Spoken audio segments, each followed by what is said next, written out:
Hello and welcome to this episode of Upclose with Upward. And today our guest is someone very special. Not that any of our episodes have non-special guests, but today is particularly special, and it's kind of peculiar for me because the person that we are going to speak with today uh, is a very versatile personality, and more than anything else, he's a great friend of mine. And we go back a long way, and we've spent several hours discussing almost everything under the sun, uh, debating, agreeing, disagreeing, almost coming to blows. Of course, from the other side, I have always been peaceful. but so now I will introduce him from the blurb of his book because it's very difficult for me to otherwise introduce a personal friend. Rajarshi Nandy is an upasaka, speaker, and columnist who also guides people interested in the practice of sadhana. Welcome to Upward, Rajarshi. And namaste. And thank you for taking the time to speak with us. Your last video on Pashu Bali was very well received by the audience, and it had very interesting comments. As you know, we were tracking that, and so we'll get to Pashu Bali eventually, right? But I would want to start with your book Adhyatmikta, and this is explorations into Hindu spiritual practices. So tell us first why and what inspired you to write this book. Joy Ma Kamakya. Namaste to you, namaste to all the viewers, and it's good finally I could come here and we were thinking about having this podcast. So this book actually goes back a long time. It wasn't thought of as a book when I started. It was more like as I got introduced into the spiritual practices, and a thing that I keep repeating at other places. I don't typically come from a traditional background, so my introduction into sadhana, Hindu spiritual practices sadhana, was more like a lateral entry. I believe that it is something like nature wanted me to enter this path, so things happened in a way eventually. As I came in, so I entered with neither any preconceived ideas, and also the disadvantage of not having any specific knowledge of how to approach this thing. So if you come from a traditional background, there are certain things you already know, you're aware of, which can be greatly advantageous.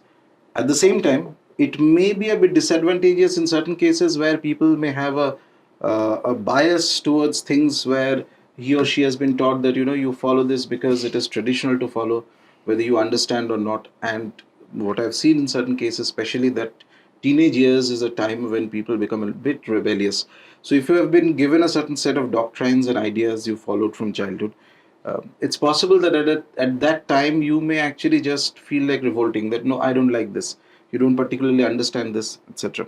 So given all these things, as I entered into the path, as my understanding became more mature, as I took more U-turns, I kept jotting down certain points which I felt that, for example, there's something mentioned in the Shastras, and how does that practically reflect in today's times for an upasaka who is trying to enter into that field? How does that statement is true at a meta level. That's perfect. But as Desh Kal Patra changes, it may have certain modifications in the way it gets implemented in reality. So that was the primary inspiration for writing down these small notes and snippets on various things, whether it's guru, whether it's what are the pitfalls that can come, what are the delusions that can come, because Mother Nature has been very kind. I've seen all kinds of people, the supremely deluded to the very excellently advanced, like this. And then the second half of the book was more of articles on Hindu Devatas, so that I had written for various publications over time. And then I thought that why not compile everything and put it out, so it might be of help to people, sort of people like me, who are interested in this field but may not know how to navigate through the nuances of the practicalities of sadhana. Right. So, so in a sense, what you're saying is that these are almost like your personal notes that you have written over the years. Observations about the path and what you have yourself experienced, so that it may eventually, I mean, when someone reads it, it may benefit them. Correct. They may be at a certain, Correct. a similar position like that. And some of the writings here have undergone multiple reiterations, fine tuning. Because Right. I'm at various points I've had this idea that okay, this is how it is. Then I had a new experience, and in the light of that experience, I had to modify my understanding of a particular state or a particular thing. So all that has actually gone into the final book that has come out. Right. So you mentioned just now that what is written in the Shastra is meta level, and then that gets interpreted in various ways. So what I've observed in a lot of Hindus is that there is this tendency or this notion that Shastra is something which is expendable in the scheme of things if you are a Hindu, and they often compare themselves with Abrahamic religions and say that, oh, we are not people of the book, and we are just, basically we'll do what we like, or something to that effect. So what do you have to say about that? Oh, this has been a topic very close to my heart because I keep speaking about it even in private conversations to people. So, one thing that I have experienced in my life, and I'm not even talking about something that has been fed to me or told to me or something that has been told from childhood. No, I come from, as I said, I come from a non-traditional background, and like 90% of Hindus, there was hardly any scriptural study or anything ever. One thing that I have realized, a gist of one of my realizations in life in terms of sadhana is that the more you deviate from the words of the Shastras, the more you will have to pay a heavy price at some point or the other. If it may not manifest immediately you may feel it's very good, but eventually in the long run, it is going to cause some amount of difficulty, and there is no doubt about it. The Shastras, I was reading an article, a very well written article by a scholar. It says that the Shastra, the word comes from the root word of the same Sanskrit root from which we had the word called sasan, which is to rule, to govern. Right. It's not just a text, it's a rule. So it is to be mentioned, for example, Shiva Sasana. So it is the rule of Shiva, it is the rule of Bhagavati, it is the rule of Ganpati. So if you have to enter into that rule, what are the norms, what are the laws, what are the doctrines, what are the do's, what are the don'ts, you have to follow that. So first thing, in my opinion, it's important to remember that when you say that I follow a deity or I am doing upasana of a devata, I love the deity. I like him very much. I think she is my mother. I think he is my father, and things like that. All that is nice, sentimental statement, but meaningless. When you like somebody, you not only like the deity, you like the path that has come from the deity. The Shastra is not humanly inspired. It is not like five intelligent people sat together and wrote the rules of how to do the mantra and how to do Achman. No, it has been divinely inspired by those. And that is why, if you look at the Tantra Shastras, and not just Tantras, even the Puranas and the others, Tantra Shastras, they mention very beautifully that it is Shiva is speaking to Parvati, Bhairava is speaking to Bhairavi. So, how is this going on? It is going on in a certain realm that is happening, and very excellently advanced Upasakas and Acharyas, not ordinary people like you and me, but very, very advanced.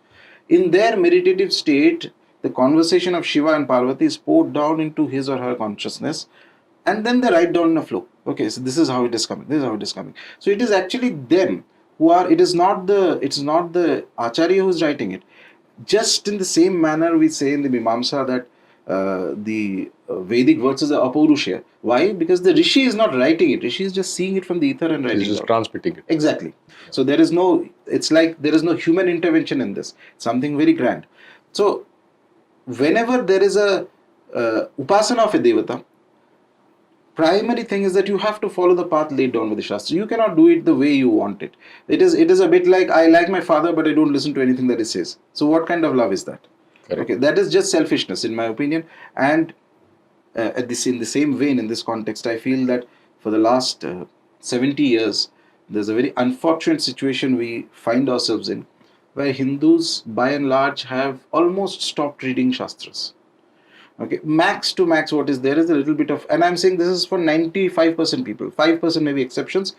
95% people, max to max, their knowledge is confined to what is the kind of the Gita Sar type of thing, 2-3 sentences from the Gita, that to twist it to their own fantasies and their own biases, etc. Or maybe TV serials. Whatever. Yeah. I'm not even blaming the TV serials. No, because they're a good thing, because at at least, they're- yeah. So these, so what happens is that they and this from the point of independence till at least 1980s I have seen this has been the trend. So here are a bunch of people who don't know the Shastras. Their parents don't know the Shastras. Their parents also didn't read the Shastras. So 3 to 4 generations have passed without any knowledge of the Shastras. So you don't know exactly what it is. Instead of that knowledge, you have filled your mind with various kinds of weird nonsensical dictums, which is like in the in the Hindi conversation, as they say, jumla. So that type of things, meaningless statements like Hinduism is a way of life. But everything is a way of life. Correct. All Correct. religions are a way of life. Crime is also a way of life. Everything is a way of life. Why do you pin it to Hinduism, and what does it even mean? Okay. So the other thing is that I hear various kinds of statements that the shāstra mein likha hai to kya hai, it is what you make this very sentimentalized idea of the deities, but it is not how it is to be. So the dharma is you follow what the deity wants. If you are so confident that your feelings are important, then you might worship yourself. You are not worshipping Hinduism. So the structure of dharma is that the shastra is paramount. In fact, the Shastras mention, from the Shastra comes the Guru and the Sampradaya and everything. It is tied to there. And because of this unfortunate situation, I'm not individually naming or blaming on anything, but once in a while I keep getting forwards of various is. So there are a lot of people who are leaders of the Hindu community, and I say spiritual and religious leaders, who themselves do not have the knowledge of the Shastras. But since you do not know as a community, you cannot judge whether they know or not. So whatever True. is being dished out to you in a very convincing or fancy manner of speaking, you might think that, or it caters to your biases. You will think, oh, this is what is correct that way. So it's a bad situation. True. True. So you mentioned that Sampradayas come from Shastra, Right. and there are multiplicity of Sampradayas in our religion. And I remember having this conversation earlier with you, where I don't know which of us remarked this, but basically we are not people of the book; we are people of the library, and we can Right. choose. We have so much to choose from that. Our own catalog, personal catalog, would be a range of books. So it makes the situation very, very complex because there could be conflicts within the Shastras, for example, different views, different interpretations, and that dialectic forms what we know as our tradition, right? And today we are in a situation where people are not even familiar with one out of the 10,000 or Right. 100,000 Right. books available. So it's a very pitiful situation. On the other hand, you have people of other religions who have just one book and they are familiar with one book. So they are very thorough with how they view the world, their in-group, their out-group, their politics. It all reflects in that. Correct. And on our side, there is total confusion because it is based on personal whims. Right. So when you talk about sadhana, right, and you say that you wrote in the blurb of your book, it says that you guide people interested in the practice of sadhana. So who is a sadhak in your definition? How do you see if someone is serious or not, or if it's a waste of time? So, just tracking it a little bit back into what you were saying, this is absolutely correct. We have innumerable sampradayas, but given that, and I have a very dejected viewpoint of when I meet my fellow Hindus, given that their knowledge is so low level. Their knowledge is low level, their confidence is very high level, which is the very peculiar situation. So they are always confident that they know, but unfortunately, when you ask them, they don't know anything. In that kind of a environment, so we are not at the stage where we were, say, in the 4th 5th century, or till at least the 10th 11th century, when we had terrific caliber acharyas. So again, the concept of the guru and acharya, it was unthinkable till the 13th 14th century or even 15th century that a guru will also not know the shastras. Correct. This divorce was never there. It's unthinkable. It is today that this peculiar situation has come, that I can be a guru but I may not know the shastras.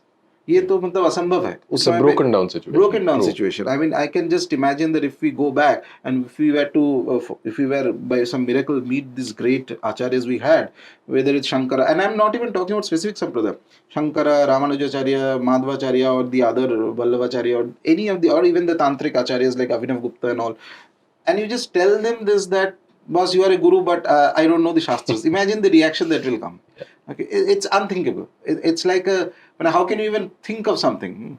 Now, in today's time, certain societal changes have already taken place. Some deshkal patra, some changes are there. So first thing I believe is that more or less that high level of sophisticated, nuanced differentiation between the paths within dharma is probably the domain of maybe 1 to 2% of Hindus.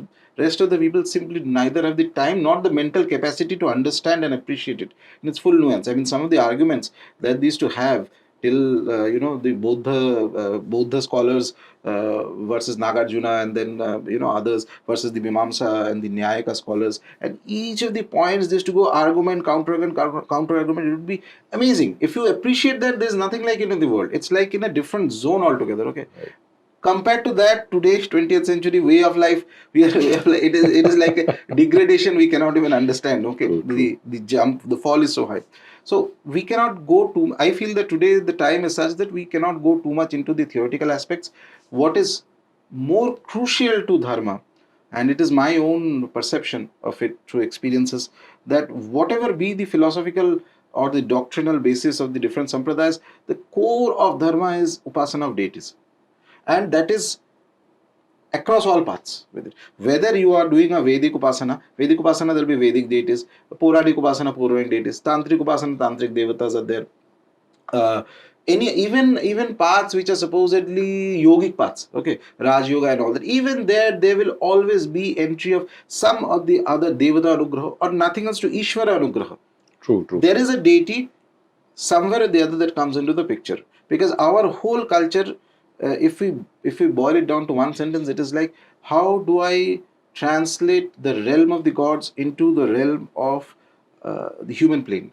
And in order to do that, to bridge this gap, there's a wide range of tools. The religious tools, ritual is like a language of communication between that realm and our realm. Then there is art, culture, this, that, everything is nothing but trying, how do I reflect the play of that god into our realm? And that makes life more interesting, beautiful. It is an eternal story. We relate to it, everybody enjoys it, it stays for time immemorial. So this is the fundamental one line basis of Hindu culture and civilization. I feel that way.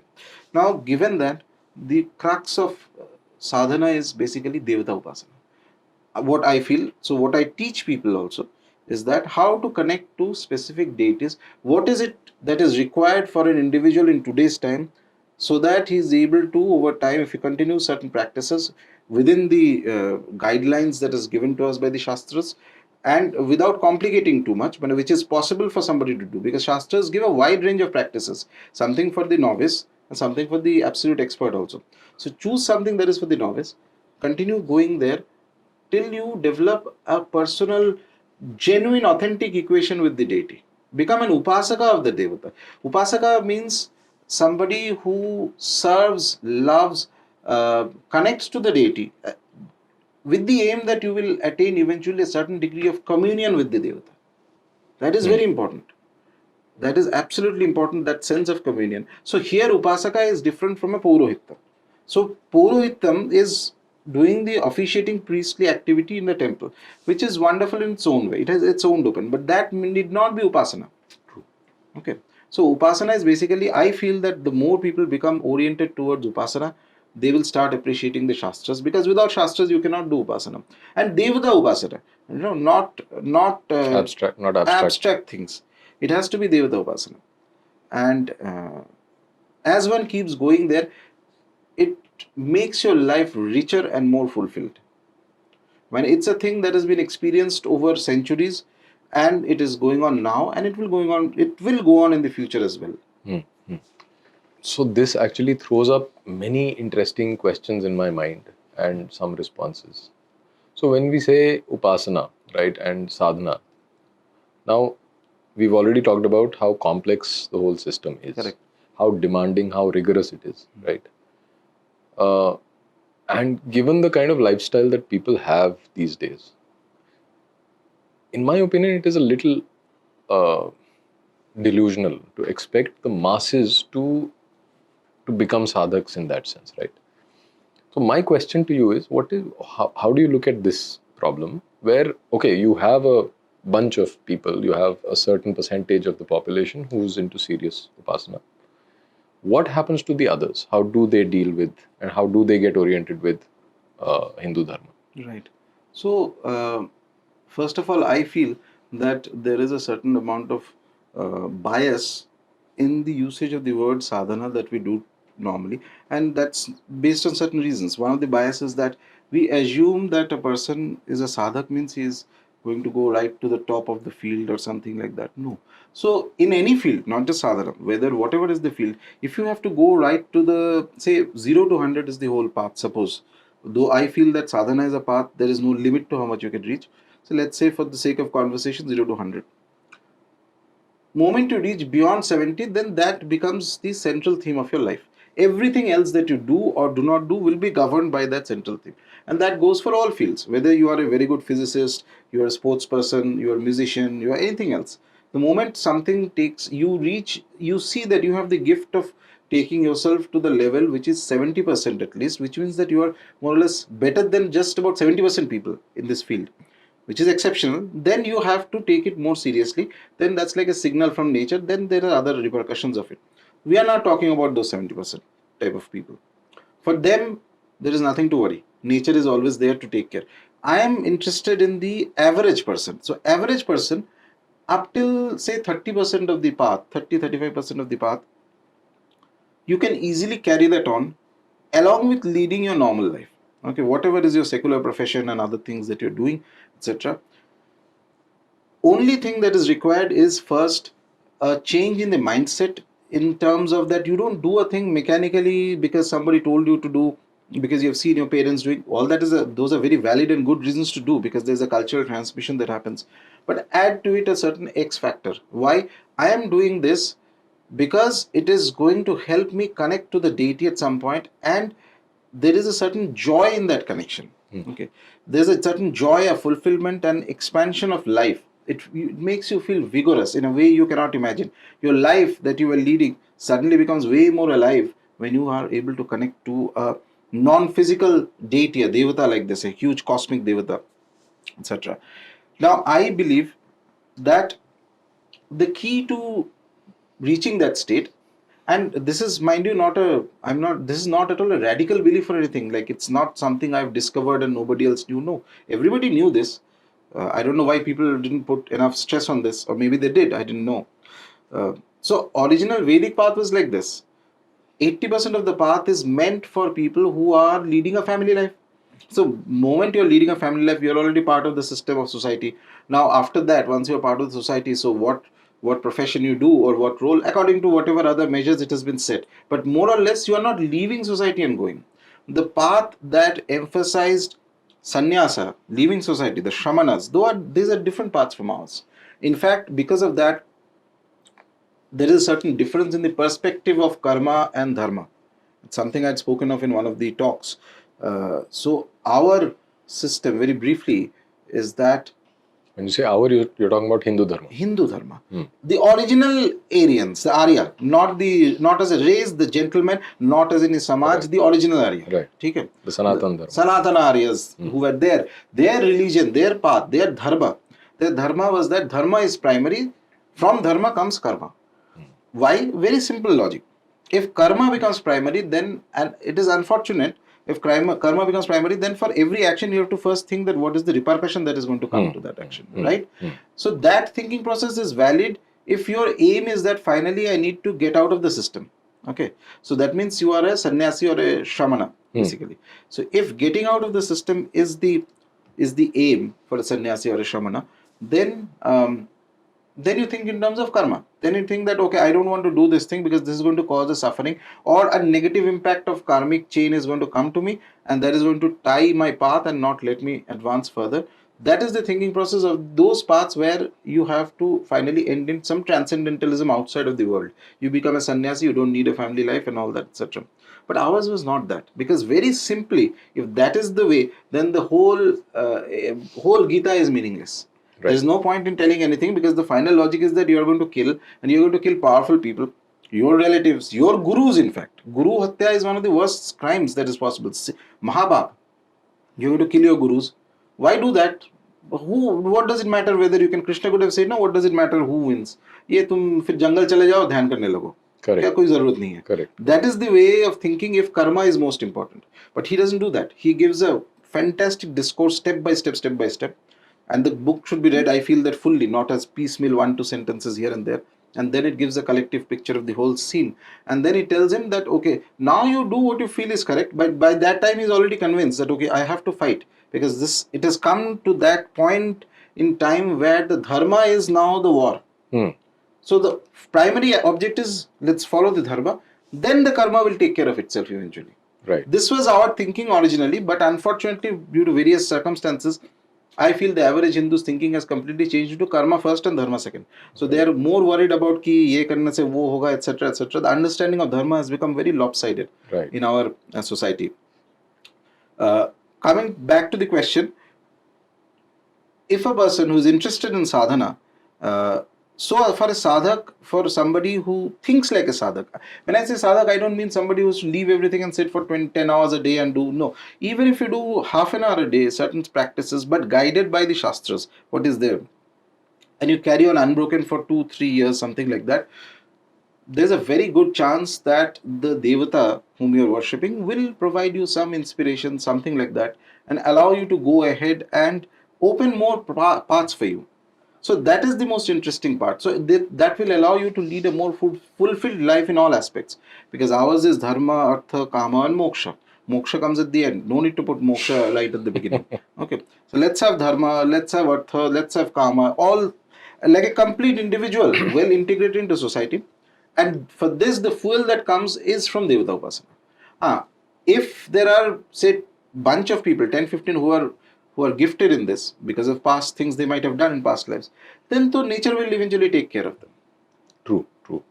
So, one of the things that I think people generally have this in their mind is that there is either their own position in the scheme of things, and then there is moksha, and in between there is a huge vacuum, and there is a blind spot, a massive blind spot the size of the universe. So now there are gradations, right? So I would like you to talk about that a little bit in terms of the deities, the lower, the higher deities. Interesting that you mentioned that when you do the upasana of a certain deity, there is likely some response that will come your way. Correct. Positive, negative, kuch bhi ho sakta hai, right? And then there are ganas of the deities, right? So sometimes when you are trying to approach the deity and you are not doing enough to appease the ganas, they get angry before. Yeah. Or let's say you take the Durga Saptashati and you do it without authorization. Correct. Then the yogini's curse hits you. So tell us a little bit about that whole universe and why why people should not be so despondent कि नहीं अब भगवती तो बहुत दूर है तो, but there are other deities, smaller deities who will respond, right? So tell us a little bit about that. So this and coming to this apparently complicated structure that we have of the deities. So ये और इसके साथ link करके वो there is another question that comes in often among people I see that, so as you mentioned that the others have just one book and one clear path and why they no such complexity is required and all that. So why do we have this complexity? So the answer to that firstly is that why do we have this complexity? No, it is the structure of the universe that has been portrayed in our system, in the systems that are polytheistic, in my opinion, and I say it though of course I am a Hindu finally at the end of the day, and it may seem as a biased opinion, but on the contrary, my assessment and judgment and my realizations have taught me that these systems are a perfect reflection of how it is actually there.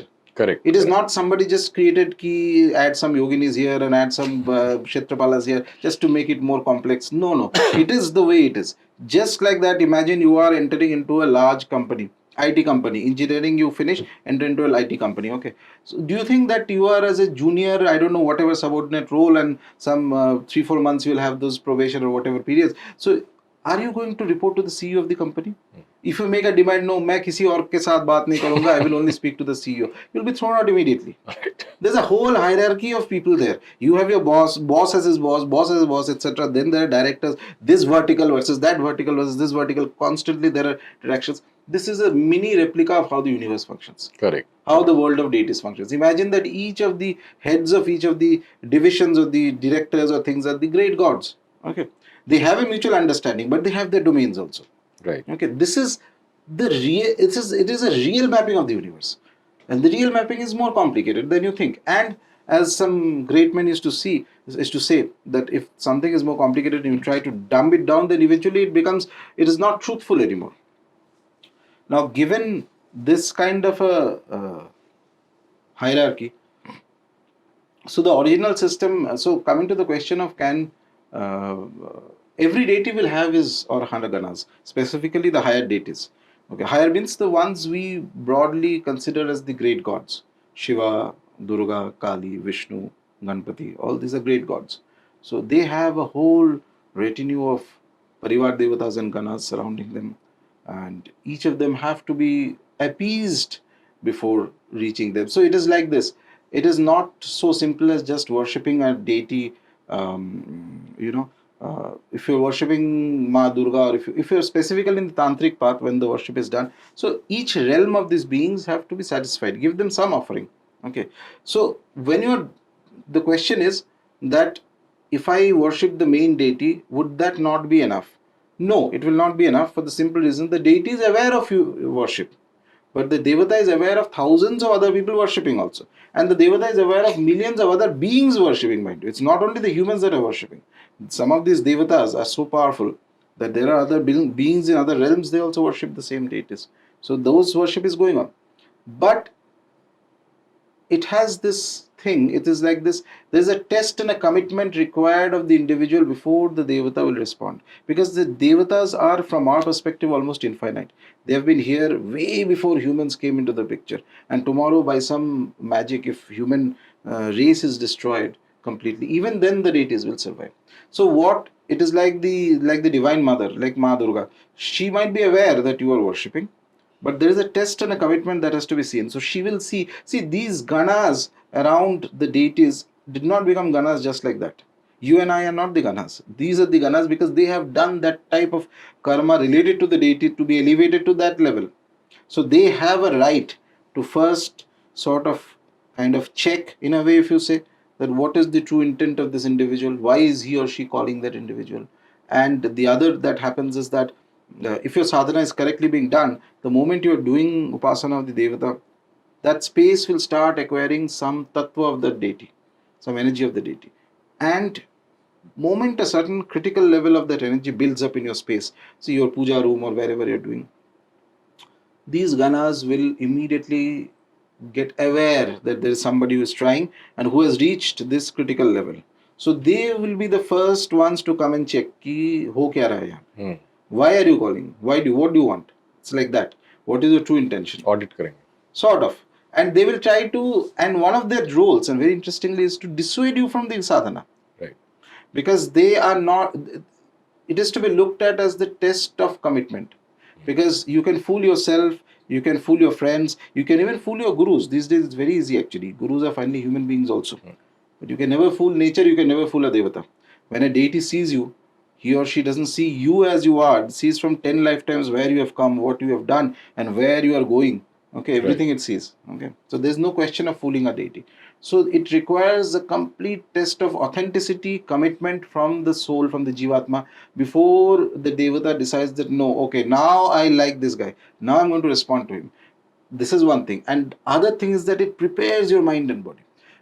Being friends, being an upasaka of a Devata, where you reach a level where the deity and you are interacting together, it is not like your friendly interaction with your chai pe chacha and all those. It is an entirely different ball game.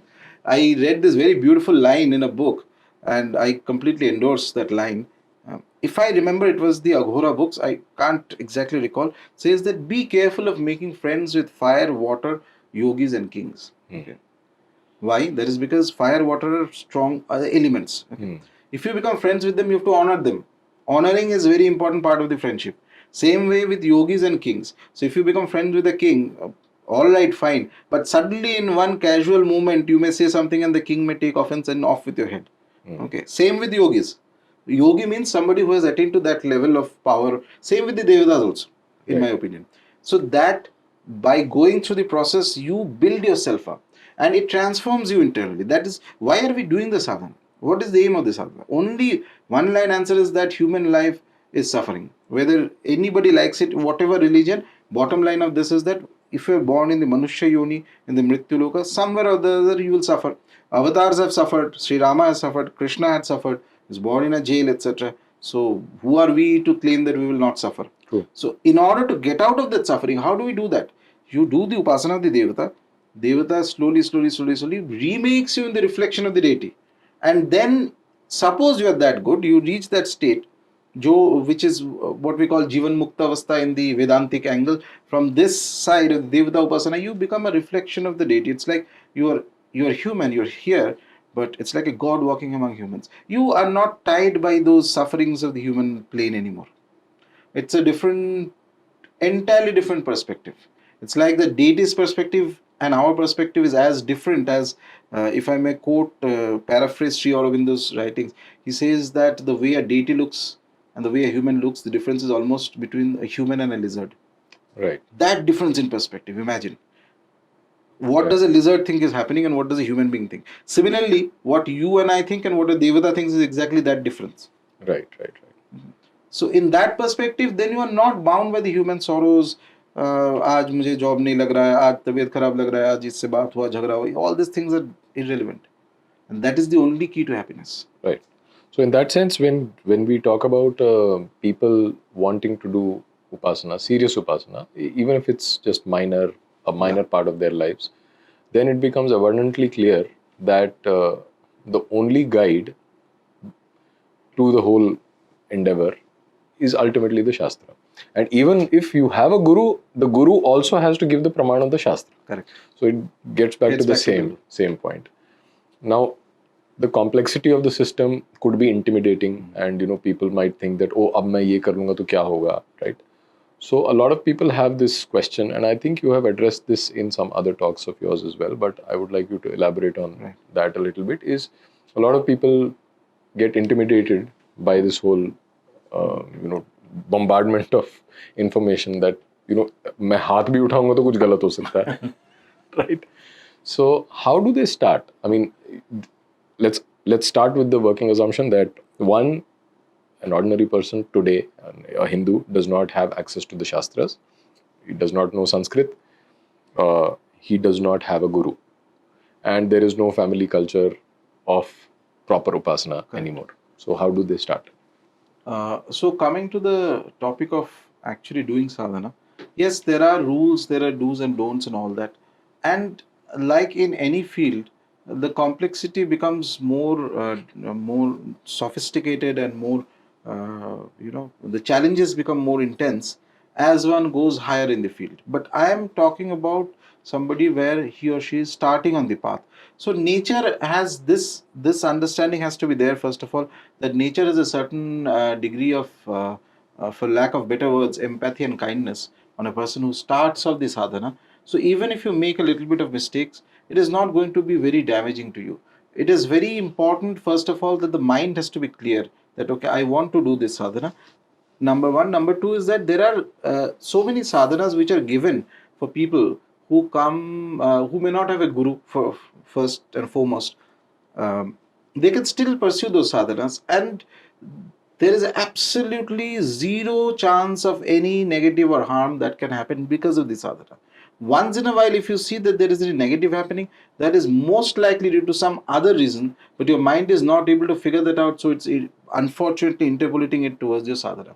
To give you a simple example, I normally tell people that if you have no idea what sadhana to do, okay, I encourage people to do Devata Upasana, not the other non-deity sadhanas which are like, yoga, pranayam without a Devata, that is very fashionable in these days. I feel that it is absolutely important to do Devata sadhana, whichever is your Ishta Devata, the deity you like most, okay. And if you are unaware of which deity you have to start with, the best is to start with Ganpati. The best deity to start with Ganpati. Acha. In there also there are certain thumb rules. Now if you say Ganpati, people will have all sorts, and these days everything is out in the open in a way which is both good and bad. Good in the sense that we did not have access to so many texts even 100, 150 years ago. Today everything is out in the open. I mean, even if it's not there in the internet, you can go and buy it from, whether it's Gita Press, Shokhamba, there are other publications which publish it. Problem is that because there's a bombardment of information, so you don't know what to go about, what to do, what not to do. In there are few thumb rules actually of the upasana. One is that start with the Shastra Nama of a Devata. Okay. Ashtattara Nama means 108 names, Shastra Nama is 1000 names. So when you start with the names of a deity, that is given out as open to everybody. Anybody has the adhikāra to do the names of any deity. You don't need any permission from anywhere. But if you add Vija mantras to it or any other mantra, then it is good to have some amount of guidance from somebody, whether it's a guru, uttara sādhaka, or a mentor or somebody, before you go into that. But so long as the names are done, names are free for everybody to do. Okay, that is the whole purpose of giving out the Shastra Namas. So pick up a Shastra Nama, which means 1000 names of the deity, and all the deities have their 1000 names. And specifically Ganpati, if you're confused, every day sit down calmly at a place facing north or east, which are the prominent directions of Upasana, light one diya, one agarbatti, do a simple achman. Achman is just thrice a purification process. You take the name of Lord Vishnu and you sip water thrice. And then you start recitation of that 1000 names. Initially, it will take you say 40-45 minutes or something, depending on your fluency with Sanskrit words. And do it in this way, the 1000 names, Om Ganeshaya Nama, okay, that type of, so it becomes like a mantra like this. And in few days time, 20-25 days or something like that, you'll see that this can be done in about 25 minutes. You can complete the Shastra Nama because you'll be very fluent in it by that. Now the key is you carry this on for at least 1 year without break.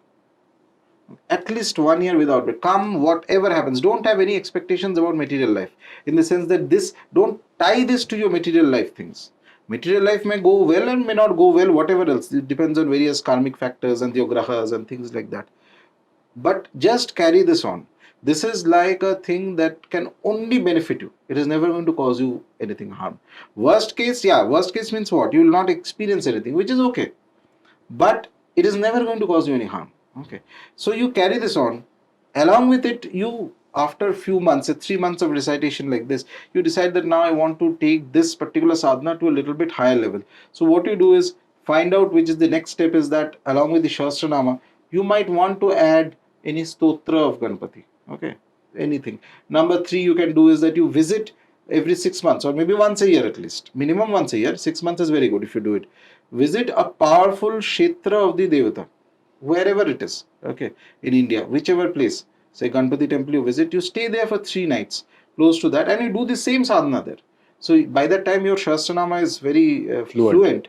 So why don't you do something like this? You stay for 3 to 4 days and you decide that, okay, I will do say 100 times recitations of the Shastranama, whatever, up to your capacity. I'm not putting a fixed number to it, okay. And after finishing the recitation, you go to the temple, you say your prayers, you worship the deity, you develop, that is how you develop a relationship with the deity. Whole sadhana is nothing but a relationship. You are forming a relationship, but only thing is that it is not a human being. It is not flesh and blood like a human being. A deity doesn't think like a human being. It is something non-tangible. It doesn't have a physical presence, but it is way more real than human beings. Because human beings will live 60 years, 70 years and then dead. You are finished. Okay, either you are burnt or whatever it is. Deity has been there for thousands of years and will be there for thousands of years, and they have the capacity to manifest themselves in multiple cultures at the same time. Right. Their reality is far more true. The word we say that Satyam Shivam Sundaram or Satchidananda of the Brahman, that the Satya component is far more there in a deity, even though they do not possess, like possessing a physical body, because it limits their abilities. They don't like that, unless it is Lord Vishnu comes for saving the Dharma and all that thing. Okay. If somebody continues this for a few years, I am almost 80% certain, if it's sincere, he will get guidance. Guidance, nature will send the guidance to him. You don't have to run anywhere. You just have to, and you don't have to do 10 hours of sadhana also. Spend 30 minutes, 40 minutes, and then as inspiration comes, you will realize that if you need to do more, you need to do less, whatever it is. But the key to success is discipline, perseverance. There is no miracle. There is no miracle. Continue, continue, continue. And if you can continue sadhana of a devata, whatever the sadhana you do, and yeah, within the bounds of Shastra, I repeat that always. If you are experimenting outside of the Shastra, then all bets are off. You may carry on for 10,000 years, nothing will happen. Or ulta kuch negative reaction may also come. Right. Okay, there's no guarantees. Within the realms that are given in the Shastras, you are doing, and you carry on that upasana in this method. See, you do the upasana plus you visit the kshetra of the deity, and there's a third point here, and that becomes very interesting. I was telling somebody, so whichever devata you are worshipping, and this I'm talking about Ganpati because Ganpati is by default the best deity for everybody. Right. If you are confused, okay. Now, for an individual who is not confused, who comes from a slightly more traditional background, and I've met people like that who come from traditional background, but for some reason they themselves have never practiced anything. Their fathers and ancestors have done. In that case, if there is a family deity who has been worshipped, start the worship of that deity. Are you referring to a Kula Devata? Sort of. If you have a prominent Kula Devata. See, because as you might be aware, in certain of the older Sampradayas, specifically Tantric Sampradayas which are old, very old, they would not even allow you to make a distinction between a Ishta and Kula. Right? They will ask you that in Shakta Sampradayas, older Shakta Sampradayas, who is your Kula Devata? And they will tell you worship that deity only. And this is something which the prominence of this was taught to me by an individual whom I regard as the greatest man who has influenced me, and yet I have never met him. I don't even know how he looks. I don't even know what his name is. But his guidance was the most important thing in my life. He used to mention this, that if a family has been actively worshipping a Kula Devata for 3 generations, at least 3 to 4 generations, proper worship is happening, then mandatorily, whenever there are children born in this family, regardless of what their natural tendency is, teach them the worship of the Kula Devata. Right. The benefits are unthinkable. So that is why if somebody has a Kula Devata in the family whom they are aware of. So if you are not aware of, many Hindus are not aware of the Kula Devata, then it's a different matter, then leave that. But if you are aware of your Kula Devata and you know that whoever is your Kula Devata, and you have seen that at least 3 generations regular Nitya Puja of the Kula Devata, Upasana of the Kula Devata is happening in the family, then it is very good as a starting point. Right. But other fundamentals remain the same. That discipline, dedication and time, you have to give few years and continue unbroken. Then you will, it is not possible that you will not see results. Right. So I think one of the threads that open up here when you mentioned that you don't have to do anything fancy and you have to stick to your lane is the concept of adhikāra. Right. So, a lot of people believe that they have the right to do whatever they want, and they get some kind of inspiration, maybe based on what they've read or what they watched on TV or generally anything. So what is, briefly, just if you can explain what is adhikāra and how does that work in this whole structure? Adhikara is a concept that is there across the world in every sphere. Okay, whether we acknowledge it or whether we use the term adhikara or not, it is there everywhere. Say today I say that or somebody says that I want to get into the IIT. Okay, how do you get into the IIT? You pass class 12, you study, you sit for the joint entrance exam, you score a certain amount of marks, only then. This is one way. Or if you say no, I don't want all that. It is my right. I want to get into IIT. What will people do? They'll laugh at you. I think that's the trouble, that this question of right, everything is seen through the lens of rights. So that's what the whole world functions on the basis of adhikara. Whole world functions on the basis of adhikara. If you have adhikara, is nothing but a test of competency. That's all it is. If you are competent, you will get this. If you are not competent, you will not get this. Which is the natural way, which is the commonsensical way of looking at everything in life. Not only that, say tomorrow, I'm just saying, suddenly say you are in a certain profession and you say tomorrow that, okay, I just want to be a doctor. It doesn't matter whether I have a degree, whether I've gone to any medical college, kuch nahi, I'll just open a chamber and sit. And then you will cry that, oh, why are patients not coming to me? Because you don't know anything. Where is your adhikara? Where is your competency? Have you proven it to anybody? You'll end up in jail also. You'll end up in jail also. So in everything in life, And forget in complicated things, even schooling, okay, for kids. So how does a child get a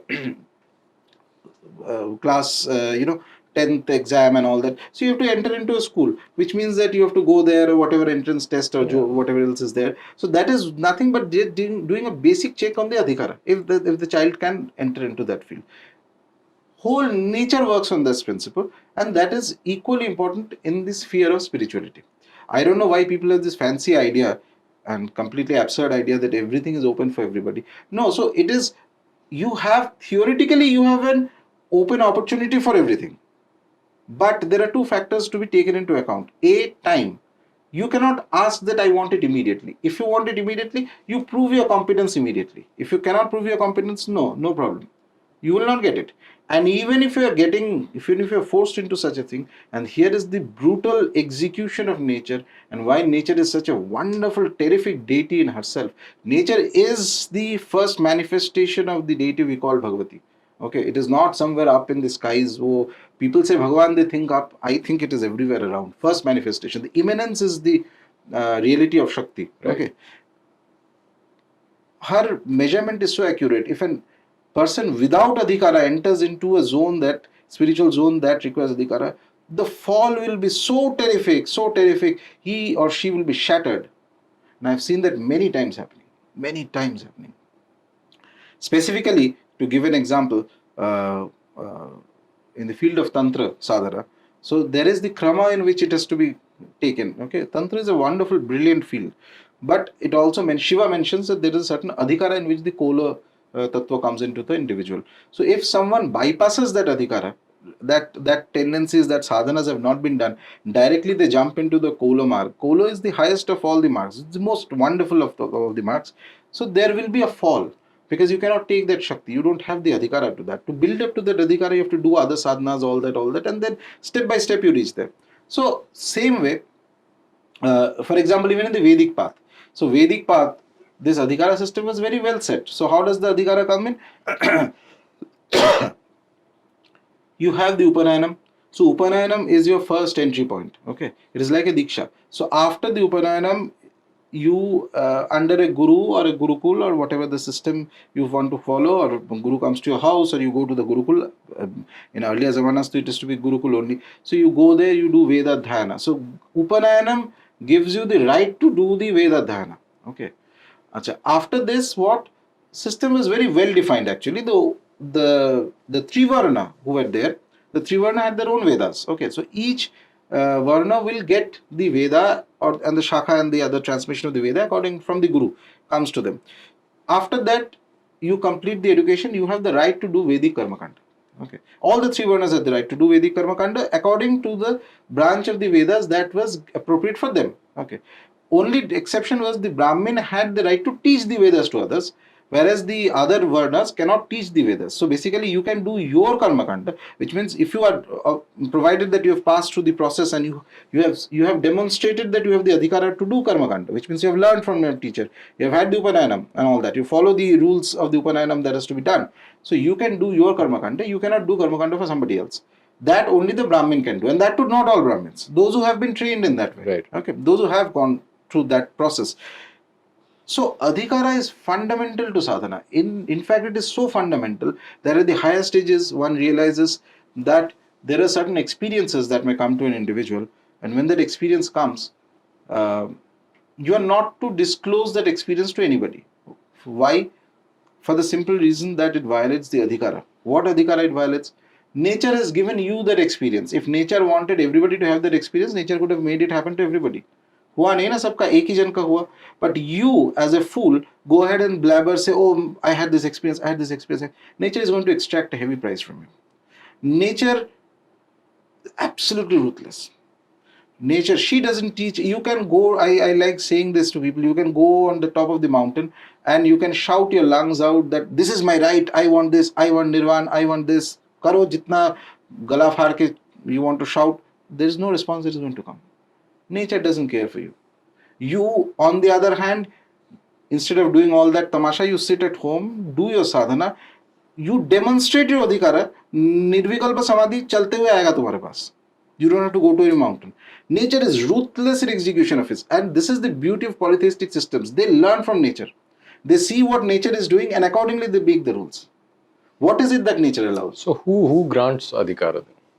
Who grants adhikara means in what context are you asking? So what I'm saying is that someone starts on a path, and then there is a kram of Deeksha. So in a formal path there is adhikara, which is, I'm just for the audience's benefit. In the formal system, the adhikara is granted as part of the parampara, and the guru tells you that this is what you can do and what you can't do now, right? So if you can just elaborate on that, maybe take the example of the krama of the abhishek in the Shakta path. So how does that work? And in different paramparas there are different rules. Correct. But basically the idea is that as you go higher, you get more power and influence as well, right? So coming to the question of adhikara now, as I mentioned, that it is mandatory to understand that adhikara is non-negotiable. It doesn't matter what you think, it doesn't matter how much you cry, how much you crib. As the adhikara, so the experiences and other things, the development and the spiritual path will happen. Now from this, there is a set of ways in which formalized, graded movement in the sadhana path that happens in various margs. So let's speak of the tantric process of how this adhikara comes into play. So initially, when an individual is interested in tantra sadhana, first thing is that he goes to a tantric guru, because tantra sadhana is one of those fields without a guru you cannot properly do it. There are way many technicalities involved. Okay, so guru he goes to, and the guru will give you, at the original system was guru gives you an upadesham of a mantra, okay, and says that for say 6 months or something like that you chant this and you tell me what experiences you have. And after that the guru gives you an abhishek diksha, shakta abhishek we call it. So there are various categories of diksha in the world, okay, various types of dikshas are possible, etc. Of these, the shakta abhishek is a very specific diksha that is required in tantra sadhana. Specifically, somebody entering into the Kaula Marga requires a Abhishek Diksha. It is different from the normal Dikshas. Abhishek Diksha is nothing but a Vishesh Puja that the Guru will do for the disciple, in which all the deities of that Kula, of that Sampradaya, connected to Sampradaya, will be they will be pacified. Not only pacified, there is a sankalpa that will be taken that now so and so individual of so and so gotra is going to start his Ishta Puja. Let there be no obstacles on the path. In order to do that, there is a puja that will happen, and that puja is done by the Guru. And at the end of the whole krama of the puja, there is a abhishekam, which means basically there is a sprinkling of holy water, sanctified water with mantras and the names of the yoginis and other beings of that kula onto the shishya. By the flow of that water, all vada, badha, vigna, and anything else, any disturbances, etc., are supposed to be let gone. Okay, and then he or she is now set to progress on the path. This is step one. First, this gives the individual the adhikara to do Ishta Mantra Japa. Ishta Mantra means in Tantric, Ishta Mantra is always Bija Mantras will come into play. So first is, suppose somebody has gets an Abhishekam in the mantra of the Pratham Devi Ma Kali, suppose. Okay, so there is a Vija that will come into play. So he or she is then along with the Vija, there is a Sandhya process he will have to do, Tantric Sandhya and all that. And he will also have to do anushtanams of that mantra, or what is called the Purushcharana. Purushcharana means there is a specific krama in which you activate the mantra, and this comes entirely from the Shastras, by the way, which is that you do a certain amount of japa of the mantra, then 1/10 of that japa you do as homa, then 1/10 of the homa as tarpana, then abhishekam or abhishinchan, whatever the term used in the sampradaya, and then bhojanam, which means that people have to be fed, and not just any people. If it's a tantric sampradaya, then you can feed the Kola Brahmins, okay.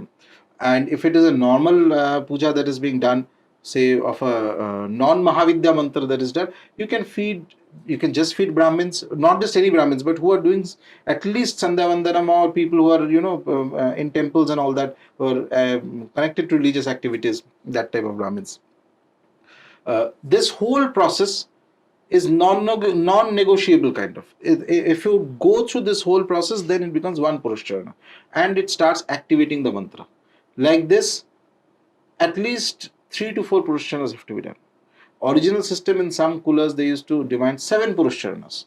So after 7 Purushcharanas are complete, and they used to say that the initial 2-3 Purushcharanas, the Shakti of the mantra doesn't come to you. It is taken up by other beings. It's like food for them. Okay, it comes to the deities in the area where you are doing. Say deity is connected to your house, then it will come to the deities connected to your kula. Then it will take. Then there are other beings in that area. They will. It's like food for them. They will take that. Once they are satisfied, 3 Purushchanas are gone. Fourth one, the power of the mantra starts coming into your being. Okay, so like this, there is to be 7 Purushcharanas. After the 7 Purushcharana is done, then comes the next stage of the Deeksha, that is called the Purnabhishek Deeksha. Purnabhishek is Purna Deeksha. It's called in Tantra, which is a very prominent Deeksha in Tantra Sadhana, and in some of the kulas, by then you will get a tantric name, and you will have a tantric gotra which is to be used during the tantric puja specifically, Vishesh pujas. And here there are certain, based on the kula, there are certain changes. For example, in some Sampradayas are there, Kalikula some Sampradayas, which say what will happen is during the Purnabhishek Deeksha, you will get, say somebody has a Ishta Devi as Ma Kali. So during Purnabhishek, you will get a higher mantra of Kali. Along with that, you may get mantras of other Mahavidyas also, along with it. So, and this is the beauty of it. Tantra is just, as I mentioned, Tantra is all polytheistic systems, including Tantra, specifically Tantra, it follows this process that you are inside like an organization. There are various verticals and various beings, and you will have to interact with all of them. So, along with the Ishta Devi mantra, you will get mantras of other deities who are auxiliary and complementary to that. And you'll have to do those also. Okay, like this. The Guru will decide that what set of mantras are needed. While Ishta is your axis, others are on the side. Okay, that is important. Now, after this, then there is also Krama Diksha. Krama Diksha that comes in certain tantric sampradayas where you get the Krama of the Mahavidyas. Okay, each of the Mahavidya mantras will be given to you. So like this, it can go up to Samrajya Diksha. That is the one of the highest order of Dikshas. But very old sampradayas don't follow up to Samrajya. They will say that after Purnavishek, it is more or less, it's good enough. The adhikāra is for you by that time to do almost all pujas. Okay, and all you have the right to do mantras, and not only the right, you have the right to initiate also. Hence the name Purnabhishek. Purnabhishek. You can initiate other people into the path after Purnabhishek. Okay, into the tantric path. So this is the way in which the adhikāra system has been followed. So with each diksha, you have greater adhikāra to do, and you cannot. Even the Shastras mention this. Shastras are so. If I remember correctly, it is the Vamakeshwar Tantra which has a line read which says that when you are doing Mahavidya Sadhana, and if you do not have a Abhishek Deeksha, okay, it's very categorical that it has to be Abhishek. It cannot be any other Deeksha. Any other Deeksha means there are many organizations where Deeksha can happen. A Guru can give you a mantra in the ear, something like this. Or these days it's fashionable. You can send it on the email also and all that. I'm not criticizing, but it's all this is there. I'm saying. But Shiva mentions in the Vamakeshwar that without Abhishekam, if you are doing Mahavidya Kola Karma, which means basically Upasana of the Mahavidyas, or using the Vijas and all that without Abhishekam, that is as good as Abhichara. It's a very dramatic and powerful statement. Now you may wonder that why Abhichara? Abhichara is all things negative and all that. Because it is Abhichara, but not on somebody else. On yourself sort of. There is a pratikriya that will come. And that reaction that comes, and here is the funny thing, by the way. When I see people who these days just open books and start doing on their own what they feel like, higher order sadhanas that require Deeksha. See, not to be confused with what I was talking with Ganpati, because that doesn't require a Deeksha. Right. That doesn't require. Even to chant the names of Ma Kali, you need no Deeksha. Unless, and here is the catch, if you are taking from a tantric text, there are certain names which are Rahasya Nama. The moment the word Rahasya comes in, and I won't go into the details of what is a classification of the Rahasya. Tantric Rahasya Puja references come into the names, immediately you will need some Upadesham. You cannot do that name. Ordinary names, Lokika names of Ma Kali, you can do. There's a stotra of Mahakali where there are names which start with Kakaradi Nama. Those you can do, but there is a certain Rahasya Nama of Mahakali, extremely potent, very powerful. I think it comes from the Mundamala Tantra. But the moment you start going into the names, you'll understand. See, Kolapriya and other things and other references will come into the Panchamakara and all that. Those you will need some guidance, some reference. Idea is that you should not land up like the way I see certain people these days, because Kamakhya has become very famous now. Ma Kamakhya has decided to just spread herself, I think. It's her kindness. On the other hand, I see people coming there with no clue, not even the faintest idea. And the first thing they see is that there is Bali offering, there is Karan being offered, and they're shocked out of their mind. So in order to avoid see, it is nothing is going to happen to the deity. She is where she is. Whatever happens is going to happen to you only. So in order to protect your mind from that kind of a shock, these adhikaras and checks and balances were given. Right. Okay. And so long as the checks and balances are followed, mostly you will be safe. And this is my personal experience. Even and that's a very typical question that comes in, because in South India, Lalita Shastranama is very popular. So everybody knows and does it.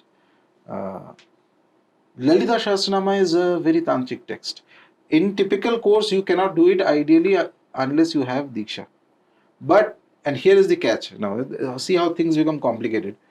Because this question comes to me very often. Whenever there's a Deeksha question, immediately I have been doing Lalita Shastranama for 20 years and 25 years, and seriously they have been doing. So what do I do now? And the problematic thing is that, okay, firstly, though, you should have started with some initiation from somewhere, because it is a fully tantric. Of all the forms of the mother, divine mother, Lalita Tripur Sundari is the maximum tantric deity. Ma Kali still has a little bit of Lokika Rupa. You can still, with Bhakti, you will do. Tripur Sundari, though, if you look at her four arms, there is no blessing only. Unless you do the Karma Kanda, there is no blessing. You can like her as much as you want, and you can sing 10 songs, all that is very nice. But she's like that. Okay. She's very subtle, she's very swift, and she's the most beautiful thing in the world. So, Lalita Tripusundari's Lalita Shastranama is a completely tantric Shastranama. It's beautiful. And there are references to all the tantric kramas and all that. In fact, right at the beginning of the Shastranama itself, it mentions that, ideally somebody who has initiation into the Panchadashi mantra of Ma Lalita Tripusundari can do this Shastranama, and it complements the mantra very well. It makes your mantra Shakti even rise higher and higher. But suppose somebody has been, and it's a scene in South India, I've seen so many people doing for 15-20 years without an initiation. Every day they do it. A lot of women do it and all that. So what to do in that case? Here there is another problem. If somebody has been doing a thing for 20 years without break, you tell him, no, today you can't do it, guaranteed a negative reaction is going to start in her life, her or his or her life. Why? That is because your mind is going to cause problems for you. Right. Mind is the most important thing. Mind is accustomed to doing it. The moment it stops, mind is going to cause a reaction into your life. So in those cases, I feel the best option is that now that you have been doing 20 years, carry on. But now that you know, now you are aware that there has to be an initiation, find somebody and take an initiation. Right. Do it in the formal way. Better late than never. Better late than never. Take an initiation and continue it. That's all. So one of the dilemmas that I experience myself, personally speaking, is that when you talk about these things, these aspects of sadhana and the question of adhikāra, when you write about it and when you talk about it, there is always this. I'm always in two minds, because as you mentioned that all the texts are now available. Most of the texts whichever survived the centuries of onslaught on our civilization. Right. So the texts that are available now, they are floating freely in the web, on the web, or even in the market, and anyone can buy and read them. And when it comes to the Tantra specifically, some of their content is so shocking to a non-practitioner or someone who's not familiar with these ideas that they get perturbed and they believe that this is some kind of a massive conspiracy going on against Hinduism. So we'll come to that aspect eventually in the course of our conversation. But first I want to understand how you deal with it. How do you, I mean, how much do you talk about? How do you draw a line? And how does this all work in your mind? Specifically, when it comes to the tantras, there is no doubt that there is a lot of people who are not uh, sufficiently exposed to the logic, the rational, and the experiential aspect of the tantra sadhanas and the kola tantras, and the historical weight that is there, or the history of the kola tantras. So they get a bit shocked when they come to these things. There is no denying it, and this shock uh, is particularly unfortunate because it is, in my view, a result of um, uh, practices that have happened right from the time, something that has started from the British time on to today. British time I specifically mentioned because that is where, in my view, just taking a little side detour from the question that you asked, because I think it's important to throw light on this aspect in order to understand Right. why the situation is what it is. It is during the British era that we had perhaps during after perhaps after the that Sipahi mutiny, other things. So the trading company, which had come just as a company and sort of an outpost to a kind of rule over India, but more with a commercial aspect in mind, and they had initial stages, at least for some periods. A historian can correct me if I'm wrong here, but what I have read and understood a bit about this initial stages. So they had this idea that we will be more like offhands with respect to the Indian religious Culture. practices. Let them do what they do. To the extent that after the British, for example, defeated the last Nawab in Bengal, the Hindu Rajas and the Jamindars and all that, they got together and started mass celebration of Durga Puja. The Durga festival, which is so popular in Bengal today, and it's known for this reason, was started because the last Nawab was defeated by the British, and the British were invited as guests during Durga Puja. It is to happen in we call the Barwari Puja. Barwari means the collective puja of the people. And they used to be invited there, and the British, whatever the ranks there was there in the East India Company, they used to come there. For them, it might be just some kind of, they don't understand it, but they were not interfering in it. They were okay. That okay, it's some kind of a positive development that things were going on, and not just in Bengal, in other places also. The British advent of the British rule was looked at as a kind of a liberating effect, that okay, now we are out of the yoke of 800 to 1000 years of Islamic rule. Okay, so there was some bit of sporadic celebration from different parts of India. That was the initial stage. Afterwards, when the missionaries started coming in, the missionaries came to India and they got shocked out of their mind. So to them, India was all the things that they detested, everything. Their stories told them that how they had Christianized, or in their terms civilized. Civilized is according to them Christianization sort of.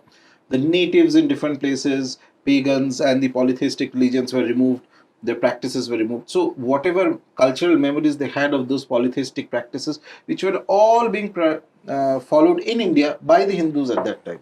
So this, they took it as a complete kind of in their very black and white understanding of the world, in their Abrahamized understanding of the world, it doesn't fit in their worldview. So it is all related to Satan and whatever other heretic practices, etc.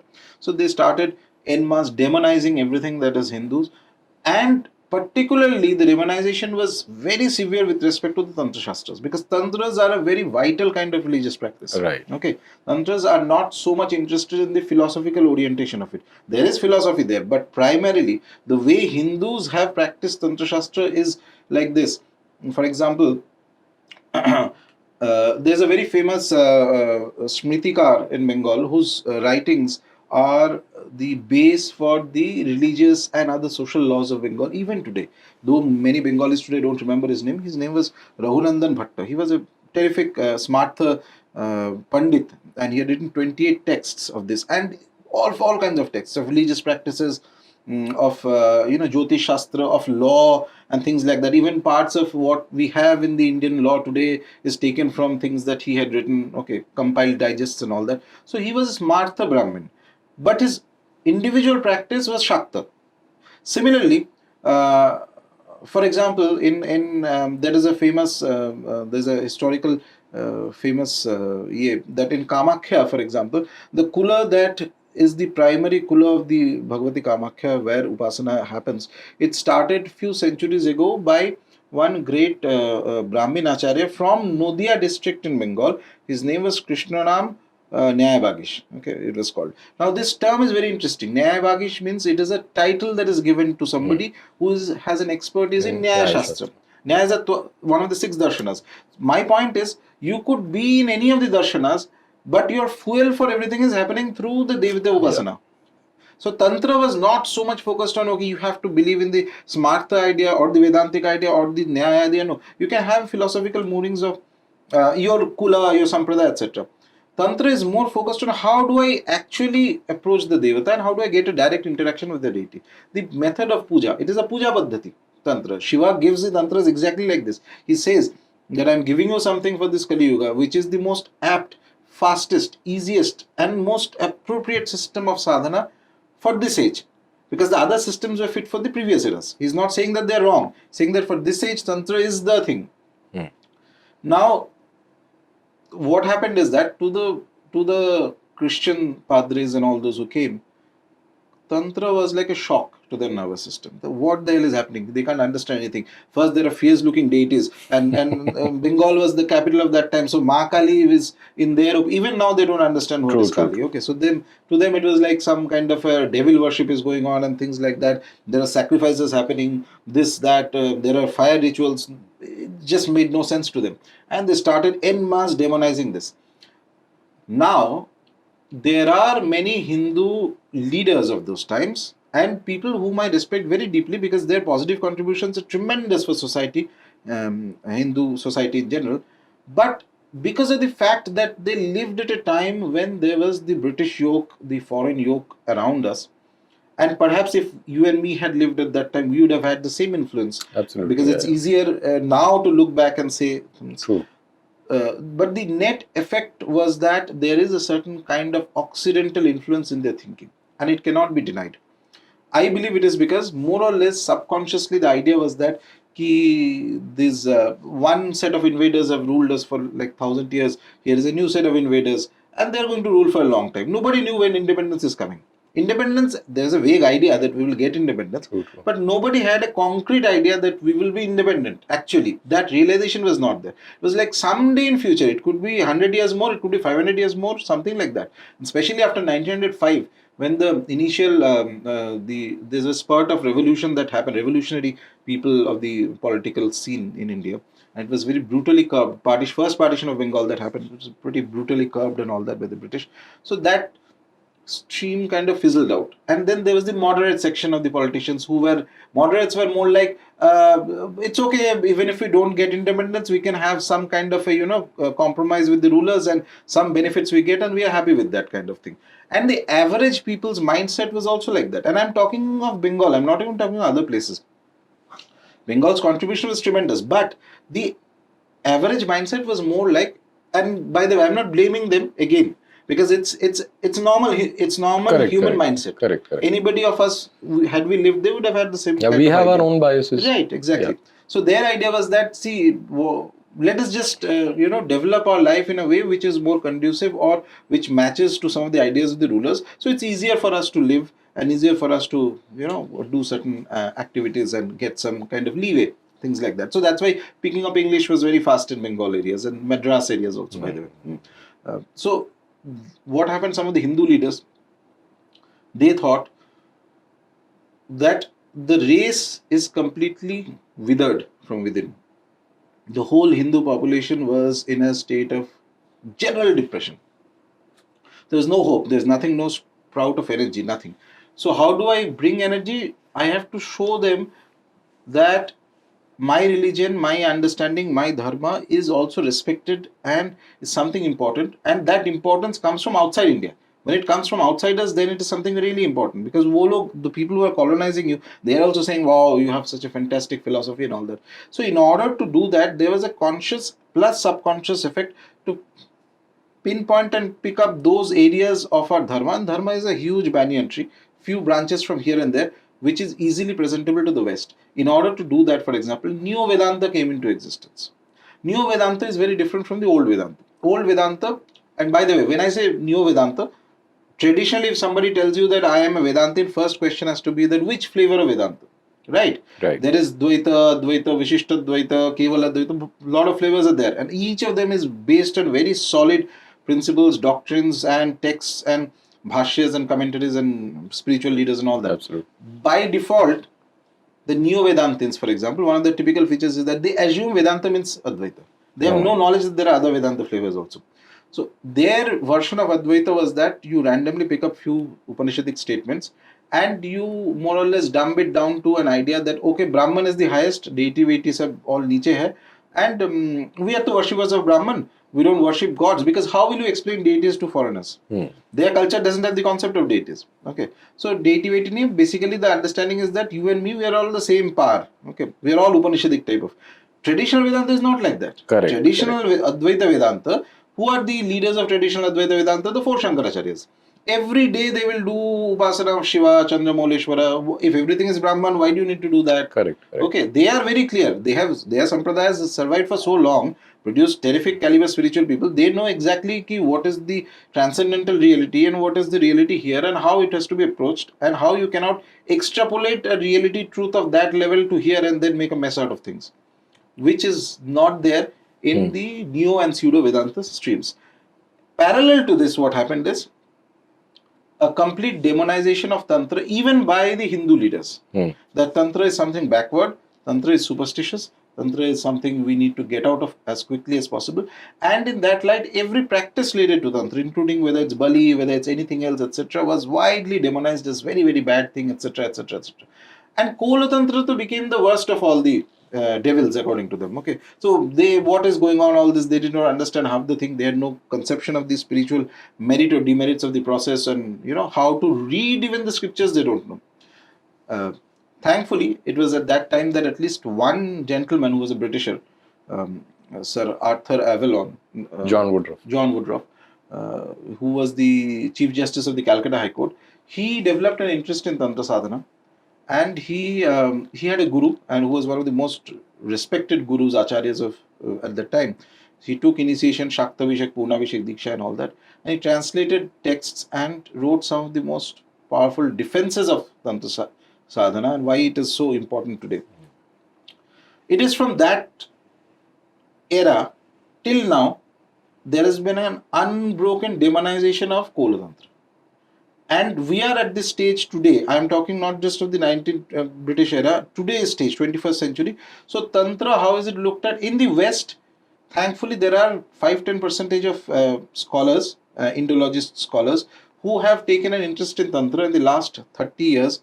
They have dug up manuscripts which were not known earlier. So this is the other thing about Tantra, by the way. The total volume of the Tantric text that are there, actually, I mentioned references we find in other texts, perhaps a majority, more than 60 to 70%, has not even seen daylight.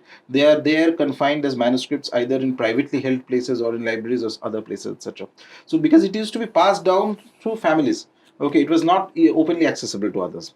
So even Sir John Woodruff used to go and find those manuscripts of the Mahanirvan Tantra from certain Pandits in Nepal and other places and then translate them like that. So few tantric texts, and specifically of the Proto-Tantra, which is the earliest layer of Tantra, where we have the Bhairava Tantras of Kashmir, which is like one of the origination points of Tantra. Kashmir was the place for Tantra, the root in a way. So those texts have come to light today from different places, and those have been translated and are found in libraries and other places. You can read those texts online also. Right. There are some of them. They've done fantastic work. I may not agree with the final conclusion, because finally a scholar's viewpoint and a practitioner's viewpoint is different, but I appreciate the fact that they've at least brought out those texts today, right? Etc. So there is an academic respect for Tantra that is there in the West, very highly. Now after that, the next realm of Tantra in West is the common realm, where Tantra has been exoticized into some kind of a sex cult. Completely out of context, out of meaning. Koi na haath pair kuch nahi hai. Something is going on. Okay, that's another game. They've done the same thing with yoga also. Now coming to India, what has happened in India? by and large, 80% of Indians are stuck in the 19th century conception. Tantra means jadoo tona. Between these two extremes, where here one side there is the academic aspect of Tantra, one there is jadoo tona, there is no middle ground. Because nobody has read the text, nobody is interested to understand, and the brainwashing is so severe. So, at least there is some aspect of the, to give you an example, so Navratras are like the most popular religious festival in India today, in my opinion, and it's increasing in popularity as years go by. Whether it's the Durga Puja or the Navratri, it's fundamentally the same deity upasana, but two different kalpas, kramas are different. Now, if you ask people, I've seen that generally, the average person in North follows the Navratras. You ask them that where does the Navratra come from? This is very vague idea. Oh, it is a very Vedic puja and all that. But the Navratras are nothing Vedic in the sense they don't come directly from the Vedas or any of the derived texts. The Navratras are a tantric way of upasana. Now, there is a wide range of possibilities within Tantra, by the way. It does not necessarily mean that you have to do it in a specific way. But the idea of these 9 days of upasana is actually nothing but the Madhyama Kalpa of Durga Upasana, where Durga takes the form of Bhadrakali, 16-armed Bhadrakali. Okay, this Madhyama Kalpa Upasana is the Navratri Upasana, 9 days. It can be 16 days of Ugra Chanda Kalpa or the 4 days of the Katyayani Kalpa that is popular in Bengal. But more or less, its source of this is from the Tantric lores. Okay. So, just to intervene, so the different 9 forms of the Devi, Brahmacharini and Chandraghanta, so on and so forth, they are derived from the one primal deity according to the krama. Is that what you're saying? So there is again slight matantar in this. So these 9 forms that we have popularly known today, this is one way of following the 9 krama. There are other 9 kramas also. Right. Okay. So broadly it was there that Durga, the Devi, whom we call, she had defeated Mahisasura in 3 different kalpas. And in 3 different kalpas, when she defeated him, then she had taken 3 avatarans. Okay, the first one was Ugrachanda, where she had 18 arms. And that upasana happens for 16 days. That starts right in the middle of the Pitru Paksha only. I think 9th of Pitru Paksha, something like that. And then the second krama was when she took the form of Bhadrakali. This was the second kalpa she defeated Mahisasura. She takes the form of Bhadrakali. And in that form, she defeats Mahisasura, and that fight goes on for 9 days. And then the third kalpa she defeats Mahisasura in the form of Katyayani as the daughter of Rishi Katyayana. And that fight happens for 4 days. So that it is the same deity. Puja krama is different. Correct. So what is done in Bengal is the Katyayani kalpa. What is done in Delhi and other places is the Navratra, which is the Bhadrakali kalpa. Basically, that's it.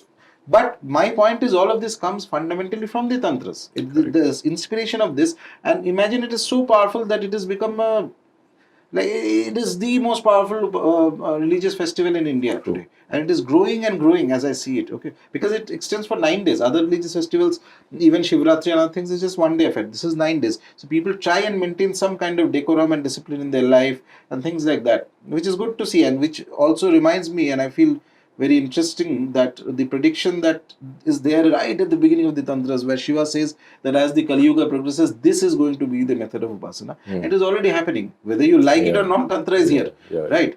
Now, problem is the lack of knowledge. Problem is complete lack of knowledge. So it's assumed by default that if you give the Panchamakara tattvas to the deity, then there is this is non-sattvic and all that. This is entirely due to no understanding of Shastras. Our dharma is not based on anybody's feelings. Understand this thing. Hinduism is not based on sentiments. It is not based on feeling. It is not based on negation of something else. Acha, those people are doing that, so we are just the opposite of that. Nothing of that. It's got nothing to do with anybody else. It is to do with what is there in the text. Texts give you the structure. Within that structure, it has to be followed. In fact, and this is one of the things, when we say the word guru, every tantric text will have a certain format. Okay, this is different from the Puranic texts. So there will be one chapter on the Deeksha krama, how Deeksha happens, what is the necessity of Deeksha, and there will be something known as the Guru Lakshana and the Shishya Lakshana. What is the signs of the Guru? Every Guru Lakshana will mention that the Guru has to know the Shastras. And ideally, a very great Guru will know both the Vedic and the Tantric Shastras. Otherwise, at least you have to be aware of, and this is practically necessary, you have to be aware of the Shastras of the stream of sadhana that you are propagating. If you don't know that, it's very important to understand this. So if you say that I am a tantric acharya, but the only shastra I know is Gita, it is invalid. And this thing also Hindus don't understand. They have this very broad, very loose understanding of things where, अच्छा मैंने 3 line Gita का पढ़ लिया, सब शास्त्र मुझे समझ में आ गया. ऐसा नहीं है. This whole library has been given, not just the library, it has been given with a catalog also. कि मुझे योग पढ़ना है तो I have to read these shastras. These shastras are not going to interfere here. I have to read Tantra, these are the shastras. I have to read Veda, these are the shastras. You have to read Purva Mimamsa. Uttara Mimamsa is Vedanta. Vedanta you have to read, then Gita comes into the picture. And then Correct. if somebody, and this is the first question I ask people, because a lot of people I meet at I call the Gita Sart type of 3-4 lines of Gita, and they are all Vishwagurus. Okay, so they give Gyan to everybody. The full confidence, very little knowledge. That is the typical sign of a modern day Hindu. Unfortunately, because we had such illustrious ancestors. So first thing you should ask them, if somebody says that I read the Gita, say which bhashya of the Gita? Correct. There are 15 to 20 slokas of the Gita where the mool sloka's interpretation differs, where Shankaracharya tells one thing, Ramanujacharya tells one thing, the other acharyas tell one thing. There is a difference. Do you think that there these is people also a commentary by Acharya Abhinav Gupta on the Gita. on the Gita. He does it from the Kashmiri Shaiva point of view. Right, Exactly. Yeah. So my point is that these people, few things we know, that these people were experts in Vedic knowledge.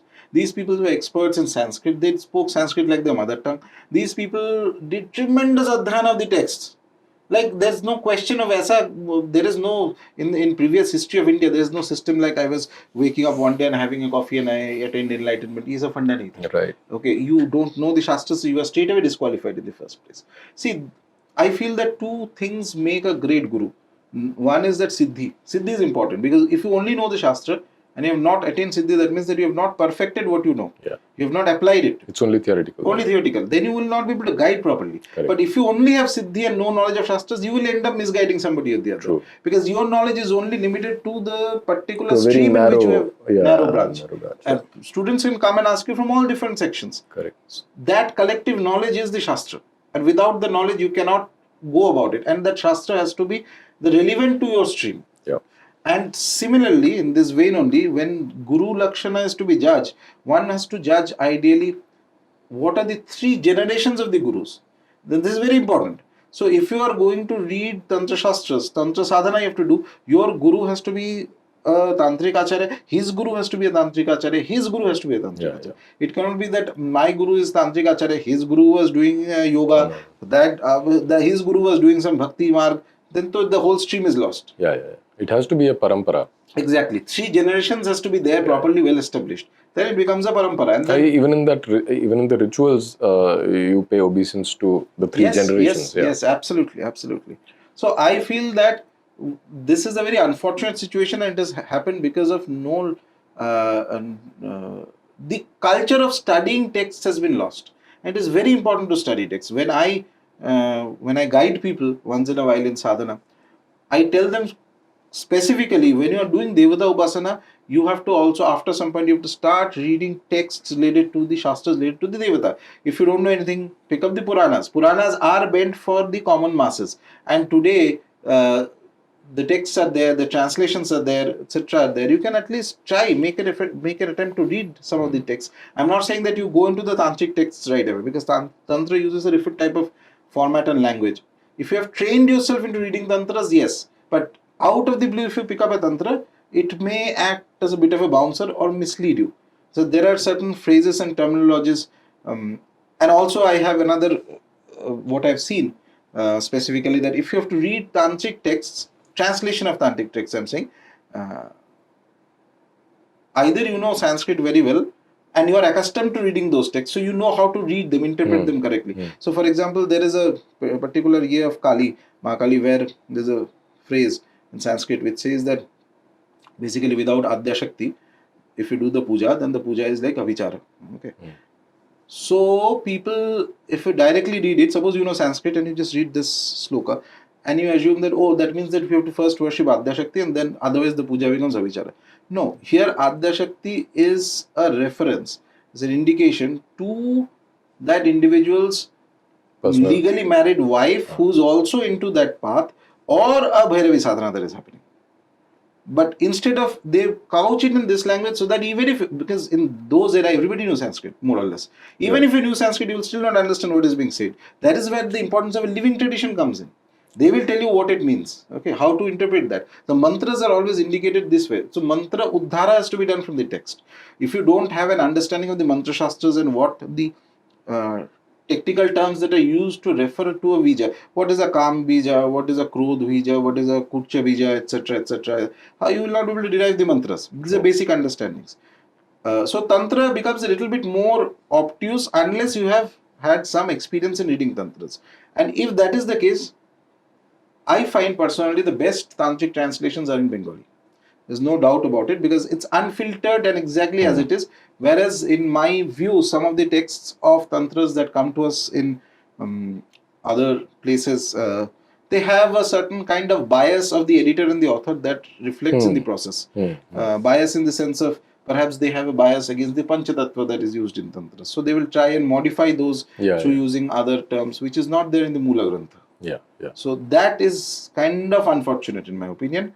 But I also believe at the same time, on a positive note, having said all this, that in coming times there is going to be, I see also young people getting more interested in this, and they have a much more open view to this than, see, somebody who has for 40 to 50 years held on to one set of beliefs ki upasana means only shuddha shakahari sanskari type or uske bahar kuch nahi hota hai, etc., etc. You cannot change that person. It is set in their ego.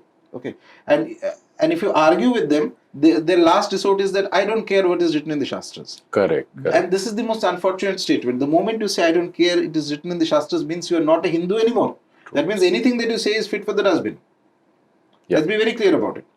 If you think that you know more than the Shastras, you are not you have the liberty to shift to any other religion that you think is more suitable to your tendencies. No one is going to stop you, no one is going to kill you, no one is going to do anything to you. But nobody in the world supersedes the Shastras. Absolutely. It is Shiva Vakya.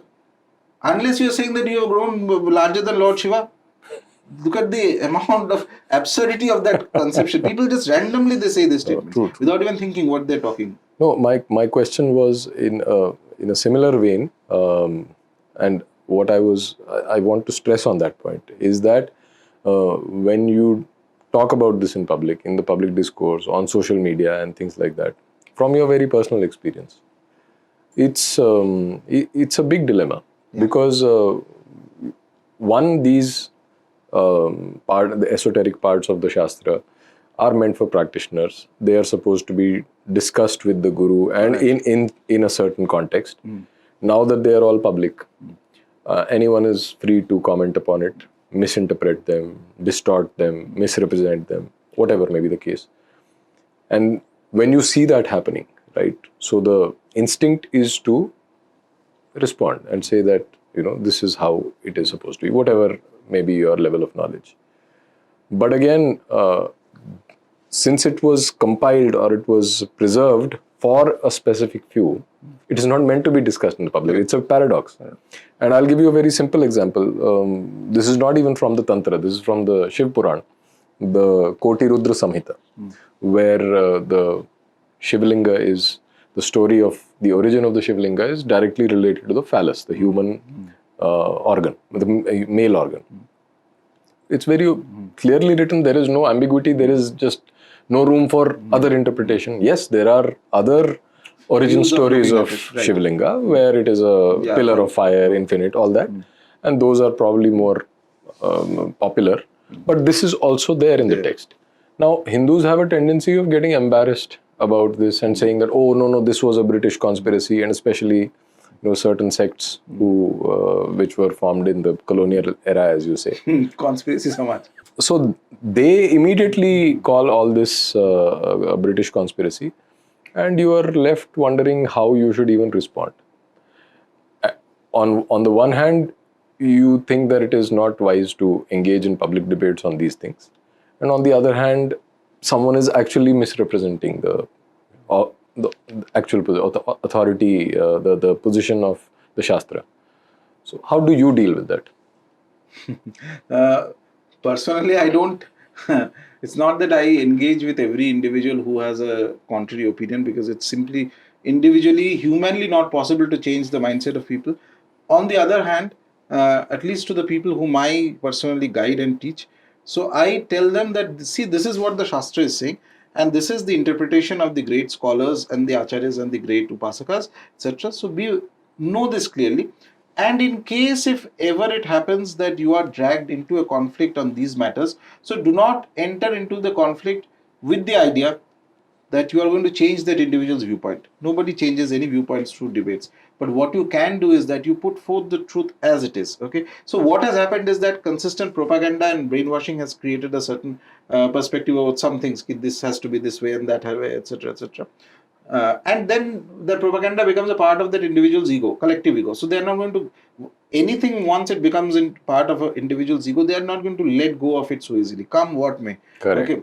So you cannot expect, don't enter into this with any personal idea that you are going to change anybody. You can't. But what you can do is put forth the exact quotations. If you are get dragged into it, repeatedly you keep doing that, and hope that eventually some sense will dwell into some individuals and they will accept the truth, and eventually there's a critical mass that will be formed. And it's entirely the credit of Ma Kamakhya. And I've seen that, at least in one aspect I've seen, while there is a tremendous amount of resistance to, at least 10-15 years ago when I used to discuss all these things. So Tantra had a very negative image, more or less. It's either sexual promiscuity and then meat and all this is being used, etc., etc. Now I find I get hundreds of emails every day, and I can't even go through all those emails. Randomly, one, two, I pick up. A lot of people from various backgrounds, average Indian people, have a very open-minded curiosity towards Tantra. Not only that, I get emails from people who have actually gone and seen the Panchamakara, at least the first 2-3 makaras which are done or which can be openly used in certain pithas like Kamakhya Pitha and all that. People have never been there. In fact, recently I got an email from somebody in Assam who had been to Kamakhya many times, and that individual tells me that I have always had a very negative impression of that, what is this place, all these things.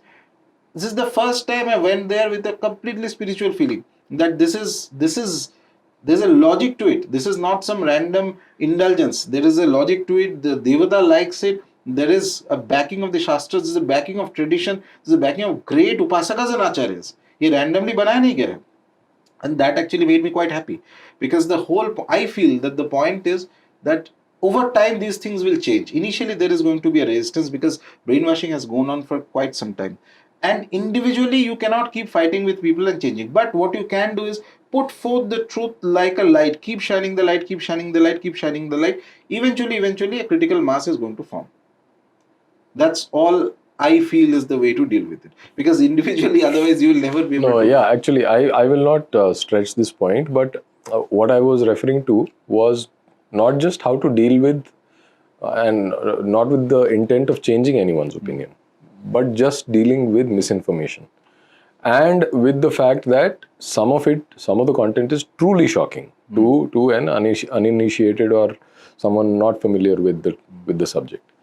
And now that shock itself makes them react in visceral way, in very, very crude ways, and call names to the deities and they can go to any extent to save their worldview. How do you respond to that? I don't think there is a clear-cut roadmap to that, but yeah. So we'll leave it at that. So just a few moments back, you mentioned that people who reject the Shastras, for example, and they say that अच्छा ये शास्त्र में लिखा है तो उससे क्या फर्क पड़ता है? It's all what I say or what my conscience is, that is dharma.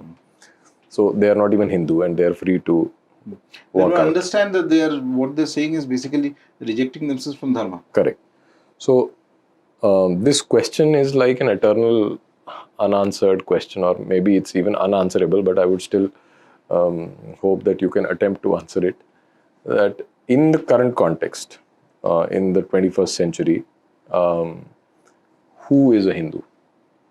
Like this has been answered by Savarkar in a political context. Maybe Sri Aurobindo has written something about it. Swami Vivekananda wrote about it. And even traditional acharyas of various Sampradayas have addressed it partially. But in today's context, what is your view of who is really a Hindu? I consider an individual to be a Hindu if he or she is a follower of one of the Devatas who is accepted in the Hindu pantheon, larger deities. Number one point. Number two, follows the dictums of the Shastras broadly. I'm not saying you have to be an expert in the Shastras, but at least related to the Upasana Paddhatis you follow are with respect to the Shastras. Number 2 point. Number three, at least to the minimum, you have to follow the rule of no consumption of beef, of cow beef. That is a mandatory demarcation line. There is no compromise on that, and there are political implications of this. That is why whether it is right or wrong is irrelevant. It is there. It is there. You either follow it, or if you don't follow it, your other upasanas is not going to work anyway. Absolutely. Okay, that is like a sort of considered like a Lakshman Rekha. You cannot breach that point. Number three, these are the three fundamental ideas of what makes an individual as a Hindu. I feel you have to be an upasaka of a deity of the Hindu pantheon, not some random pagan deity here and there, something you read on the internet and you fancy yourself. That is fine, good luck to you, but the Hindu is what Hindu does. So you are either worshipper of Shiva or Shakti or Ganpati or somebody or the other, etc. And also you follow more or less the vidhan that is given to some degree, as far as possible for you. You have an idea that, okay, I have to do this upasana this way, this upasana that way. You follow the accordingly, and this is even common knowledge. For example, if you're a Krishna devotee, your fasting on Janmashtami then becomes an important point of your ritual life, spiritual life. You are a Shiva devotee, then doing Trayodashi Abhishekams is an important part. Okay. If you are a Shiva devotee, then Shivaratri and all that, or doing fasting during or specific abhishekams you do during certain months, those are important part. So those you must be aware of this. Plus, the other thing is you have to have a positive orientation towards the holy spiritual lores that come to us, because that is the basis of dharma also. Okay, the rishis, their stories, the great gods, how the Puranas consider all the various stories that are various, not just stories in the sense that they happened in some spiritual plane, the deities and things like that. All this will come to us. So you have to have a very positive frame of reference for this. Positive, when I mean positive, a reverential frame of reference. Right. That respectful frame of reference. It does not matter, oh, I am a great scholar, I don't believe in this. It doesn't matter what you believe in. So it is important that you have a respectful frame of reference to the deities, because without respect, the Vidya will not come to you, by the way. Okay, none of it. Respect is something that creates the channel for that energy to enter into your system and then work on your system. Okay, so these are the key points in my opinion that makes an individual a Hindu. Added to that, if they have a more mentally developed conception of the difference between dharma and adharma, then it is wonderful. Then he is a top grade Hindu, in my opinion. Okay. But it is important that Hinduism, you have to have some reverence to some devata. It's not like that some fancy stories are going on. I am a Hindu, I don't really believe in the deities, but I was born here. Born here is important. Why it is important? Not because of a random, some fluke of nature. That is because the Shastras are here. Correct. That is why it is important. And Kshetra, किसका क्षेत्र है? तुम्हारा हमारा नहीं है, देवताओं का क्षेत्र है ना. Deities are here. So that is why. That means you have to have a reverence for the deity. Reverence means you want to have a positive interaction and connection with the devatas. That is what makes a Hindu. And this is important to understand the difference between dharma and adharma. Why? Because we have this very common understanding that we are randomly picked up half phrases from texts or Rig Vedas, or that let all good thoughts come from all sides. No, nothing wrong in that. But remember, if you take the whole context, Indra was fighting the Asuras. The gods were always fighting the Asuras. Gods never said, let good thoughts come to us from the Asuras. They had a clear demarcation. Dharma is here, adharma is here. And these two will not match. Correct. Okay. And the same applies for Vasudhaiva Kutumbakam also. The same thing. It's a Mahavakya. Oh, yeah. It's absolutely fantastic. But then to apply it in the wrong context and to reduce it to some sort of slogan for your politics is just despicable in my opinion. Absolutely. So this understanding of dharma and adharma is very, at a broad level, it is very important. And The other thing is that in the natural course of history, what has happened, and I consider it slightly positive development, we have had in the historical progression of Dharma, we have had intersectarian rivalries at various points. That has reduced considerably, because I think anybody who has even 5% understanding of the world as it happens, we understand that there are more critical issues and enemies that we face. Oh, than, true. so long as you follow your dharma, within dharma there are many streams. You choose your stream. You follow that. Don't bother what the other stream is doing. They have their own system. So long as they follow their scriptures, they follow their well-laid paths within dharma, it is okay. Correct. No, I think, it's a question of emphasis Yes. right now. What you choose to highlight mentally for yourself and what you choose to ignore. That becomes critical. That is a survival skill. Correct. And tradition is actually about that. Tradition is inheriting the whole history, everything. Even the conflicts, even the fights, the polemics, everything is part of tradition. So I believe that, you inherit the tradition and you take what you can from it based on your situation, and you take it authentically. You don't distort it. You don't change it. You have no authority to change it. If you don't, that's the liberty that the Hindu tradition grants to us, that if you find something which is not suitable to your palate, you ignore it. As long as you can, right? You ignor it and you practice what is suitable for you. Your swabhava, your circumstances of birth, which family, which kula you were born in, all that is important. And from that standpoint, I think there is a little bit of a confusion with respect to what a tradition also is. So there is a tendency among some so-called traditionalists, modern traditionalists, to say that, even Islam is a tradition.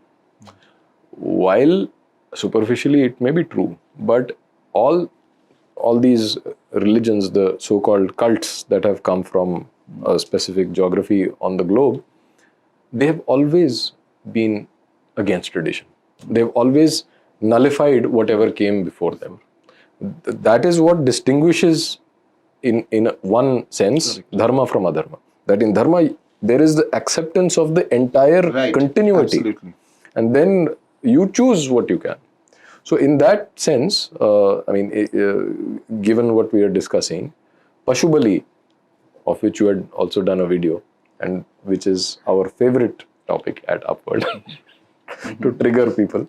So, Pashu Bali happens to be one such tradition, which... But before we go into Pashu Bali, I'd just like to add one thing to the previous point that you were making, just came thought. So you're absolutely right in this point, that one of the key fundamental differences between our tradition, dharmic tradition, Hindu dharmic tradition, versus the Abrahamic traditions, is that we don't have the concept of any prophets or any messiah coming and negating things that have happened and changing everything. So how does, in the same light, I have in fact discussed it in the book also to some degree, how is a sampradaya created? Okay, so you have the liberty. Basically, ours is, when people say that XYZ is a religion of the book, ours is a greater religion of books. Okay, so basically the Mula Granthas are fixed. They are not changing anything. Okay. Once the Mula Granthas are fixed, what can change is that there could be different Sampradayas. Sampradaya means there is at least an individual who has to have spiritually realized within the dharmic realizations that are possible, that are given. Okay, these realizations are possible. So you cannot say that, okay, I had a realization of some an ancient Greek god. That is not counted within dharma. Within the deities and the realizations that are there, you have to have a realization, and then you will need to peg that realization to the Mula Granthas that are there.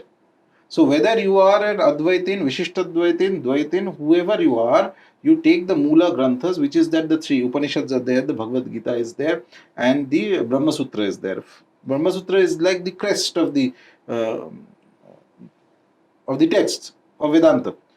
But whatever is your flavor of Vedanta, you have to show an interpretation of those in the lines of your experience. And that is how a new Sampradaya can come into existence. So nobody says that, no, I reject those texts. I don't care about what the text says. That the moment you do that, you are out of the fold. You are out of the larger umbrella of dharma. You cannot exist without acknowledging of the text. So there is never going to be a situation where some individual comes in and says, from this moment onwards, I nullify whatever has happened and I am going to start something entirely new. That doesn't happen. That cannot happen. In Correct. this religion, it is impossible. And there is this beautiful thing that I was thinking and came. So we have this story of Lord Narasimha, how he destroys the Asura, right? And I find it so interesting in that. So what is the Asura doing? Asura is telling Prahlada that you cannot worship anybody, you should worship me. But broadly, this is the story. Why he's saying that you should worship me? So he has enough power to defeat all the other gods. He has defeated the gods, he has defeated the other Daityas, Asuras, everything. Everything is under his control. He is more powerful than all that.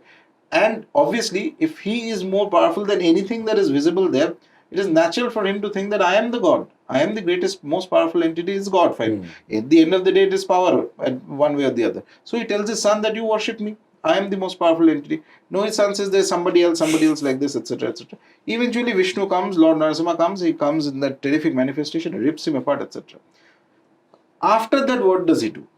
I'm not going to the conflict between whether Narasimha was calmed down and all that, that small bit that comes in, we'll leave that aside. But in the main flow of the lore of the spiritual story that we have, Vishnu in the form of Narasimha doesn't say that from now on you worship only me. He says that from now on let the yajnas be done to all the gods. Correct. Correct. At no point is he saying from now on no need for other gods. Correct. Just I am the one. But nothing to be. Not at all. He is saying that you have to worship the krama that is there.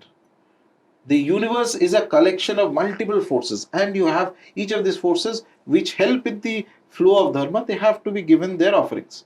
That is the way it is. There is no one single that you worship me and you cannot worship anybody else. Not one path in dharma allows that. Even the path which are more monistic in nature, not monotheistic, monistic, which is like there's one single deity we worship. Even then there will be parivar devatas. Even then there will be kramas.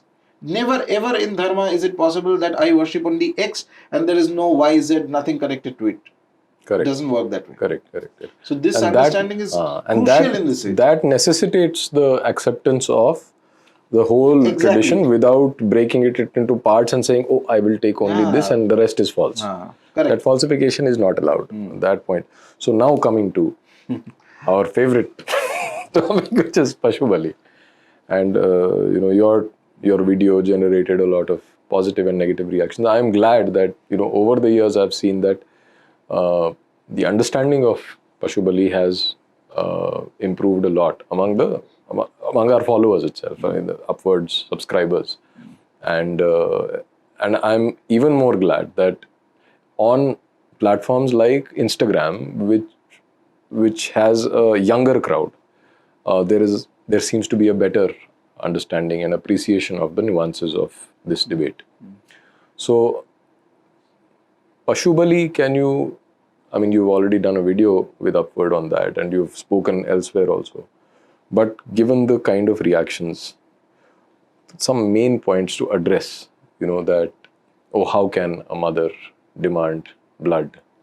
And there is another one which says that, this is all distortion and this can never be allowed.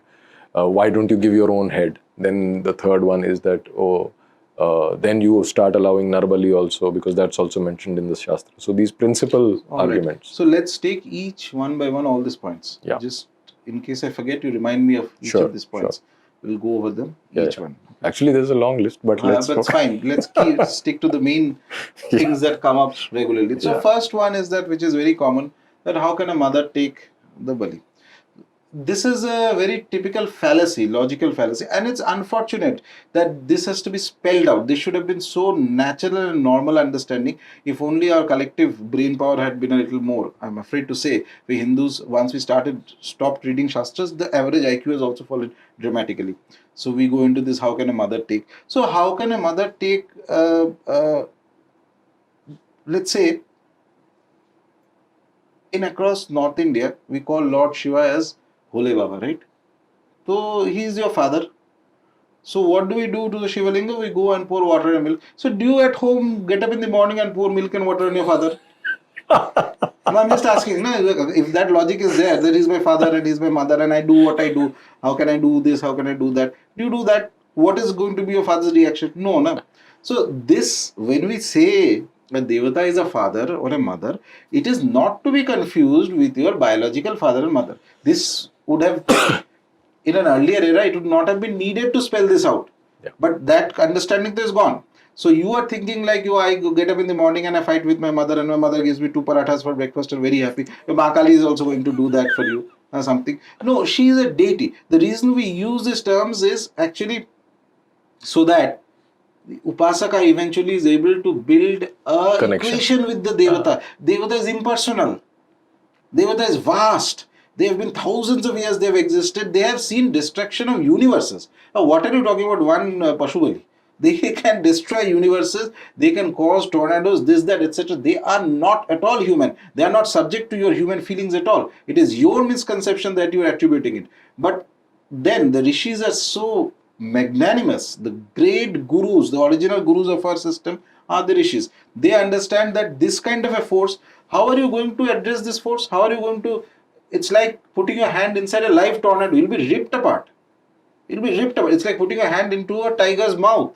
Tiger may be very playful. Even then also one bite and you are in the hospital. Right? That is the differential in the forces so tremendous. The power, your power and that of a Devata is so tremendously different. He or she doesn't think like you. He or she is not at all human. There's not one element in them that is human. Okay. And in order that the Upasaka is still able to reach a stage where he has some communion with the Devata, so the idea was given to personify them. So if you personify Kali as a mother, and just saying ma ma ma is not enough, by the way. A lot of people I know 24 hours ma ma like goats keep bleating, it will not happen. So easily you have to do a lot of karma kanda. You have to walk her path. That is most important. Deity comes Shastra. Shastra tells you how to approach. Follow the Shastra. Keep, and after that also is an X factor, by the way. You can say that I follow all the Shastras and Gurus and still I'm not getting, there's no guarantee in this. There's no guarantee. There's an X factor that should come from within afterwards. Okay, then only there is a possibility that deity may accept you. And if Ma Kali accepts you and you call her as a mother and that equation is forged, so what the primary thing that she will do to you is that she is going to protect you in every circumstance. Like a mother protects a child. Right. And there is no other responsibility for everything else, by the way. Only you. Okay, and to the extent that you do not violate the principles that govern the dharma of Kali. The dharma of Kali's first step is the Kali Kula and the processes and the Right. same way for Shiva, same way for Ganapati, etc. You do not follow that. You call Shiva a father after he accepts you as a son or something like that. Then only this equation becomes meaningful.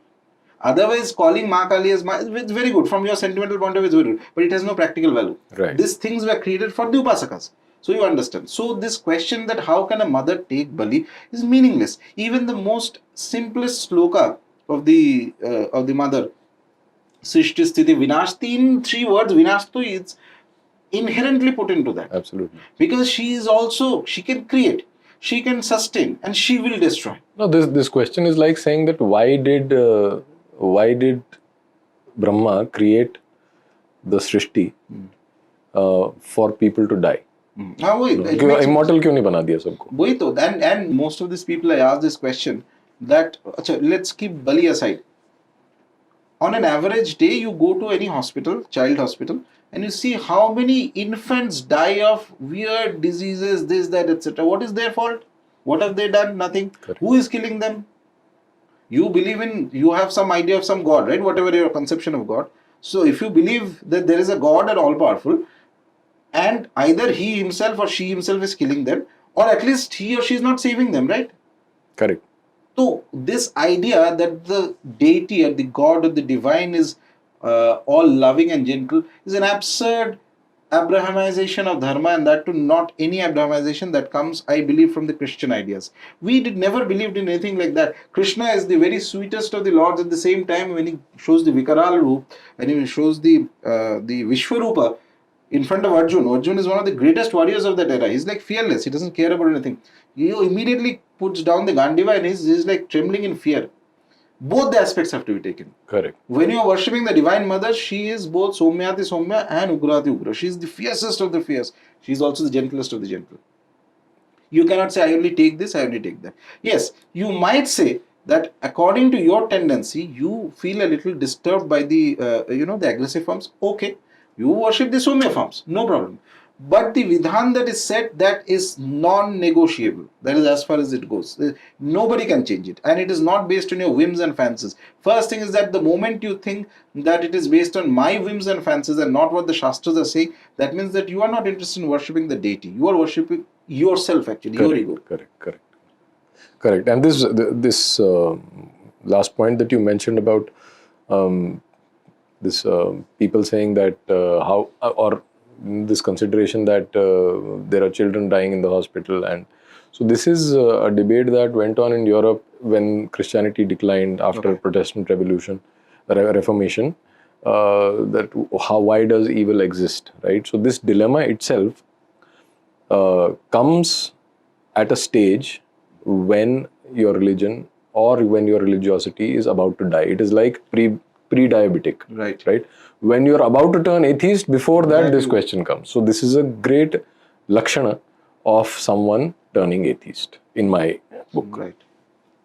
The second point I think you have addressed in your earlier response about how can it be that way. We've talked about at length about the Shastras, and I'm interested in the third one now, which is Narabali and Sati. Then why don't you allow Narabali? So before we go into this controversial topic, so there is in texts among the various balis that I mentioned, Narabali is also mentioned. There are certain caveats mentioned along with it. Caveat was that it was given by the king. Okay. Number one point. Number two, very often what used to happen is during wars and other places, when people were captured, enemy soldiers were captured, or say a criminal or something was captured, it was offered, that individual was offered as a bali to the goddess. No, but that is not universal. That is not like saying that it was only for the criminals. No, right? But while it was not only for the criminals, in fact, there are various different opinions on this. So in some cases, it was there that even captured higher generals of the other army and all this was very casually done. Now my point in this is only one, that assume, let's leave religion from there. Okay. So what is this basically? There's an offering that is being given to the deity, and it is being sanctioned by the state. The king is the state. So today you are giving capital punishment also. You are going to the war, you are killing people. Why are you killing people then? Forget religion for the moment. Have you stopped capital punishment? How is it different from there? There's a lot of difference internally in the sense of the dynamics and the the logic and the rationality of how things are there. But suppose you are an atheist, suppose you take religion out of it, so you are still killing people. Why are you doing that then? How many times have you gone and protested against capital punishment? Why do you think when capital punishment, when some murder or something happens and there is some news comes in that people get together and kill somebody, that is a very brutal manner. Okay, more or less I find 90% of the people, it's very well done and all that thing. So why this dichotomy in your head? Question is, let's reframe the question. Can the deity take a human as a sacrifice? Yes. Why? Because the Shastras says so. You don't believe in the Shastras? Your problem. Correct. There is no other debate in this matter at all. Because the Shastras are not at all written by you, me and other people. It is written by people who have a terrific realization. In the context of the times that was there, this was a practice that was there, prevalent. Okay, context of times have changed, fine. No need to do that. But that cannot at all be linked to Pashu Bali. Why? That is because Pashu Bali, there is another factor that people conveniently forget. Hindus have never been completely vegetarian.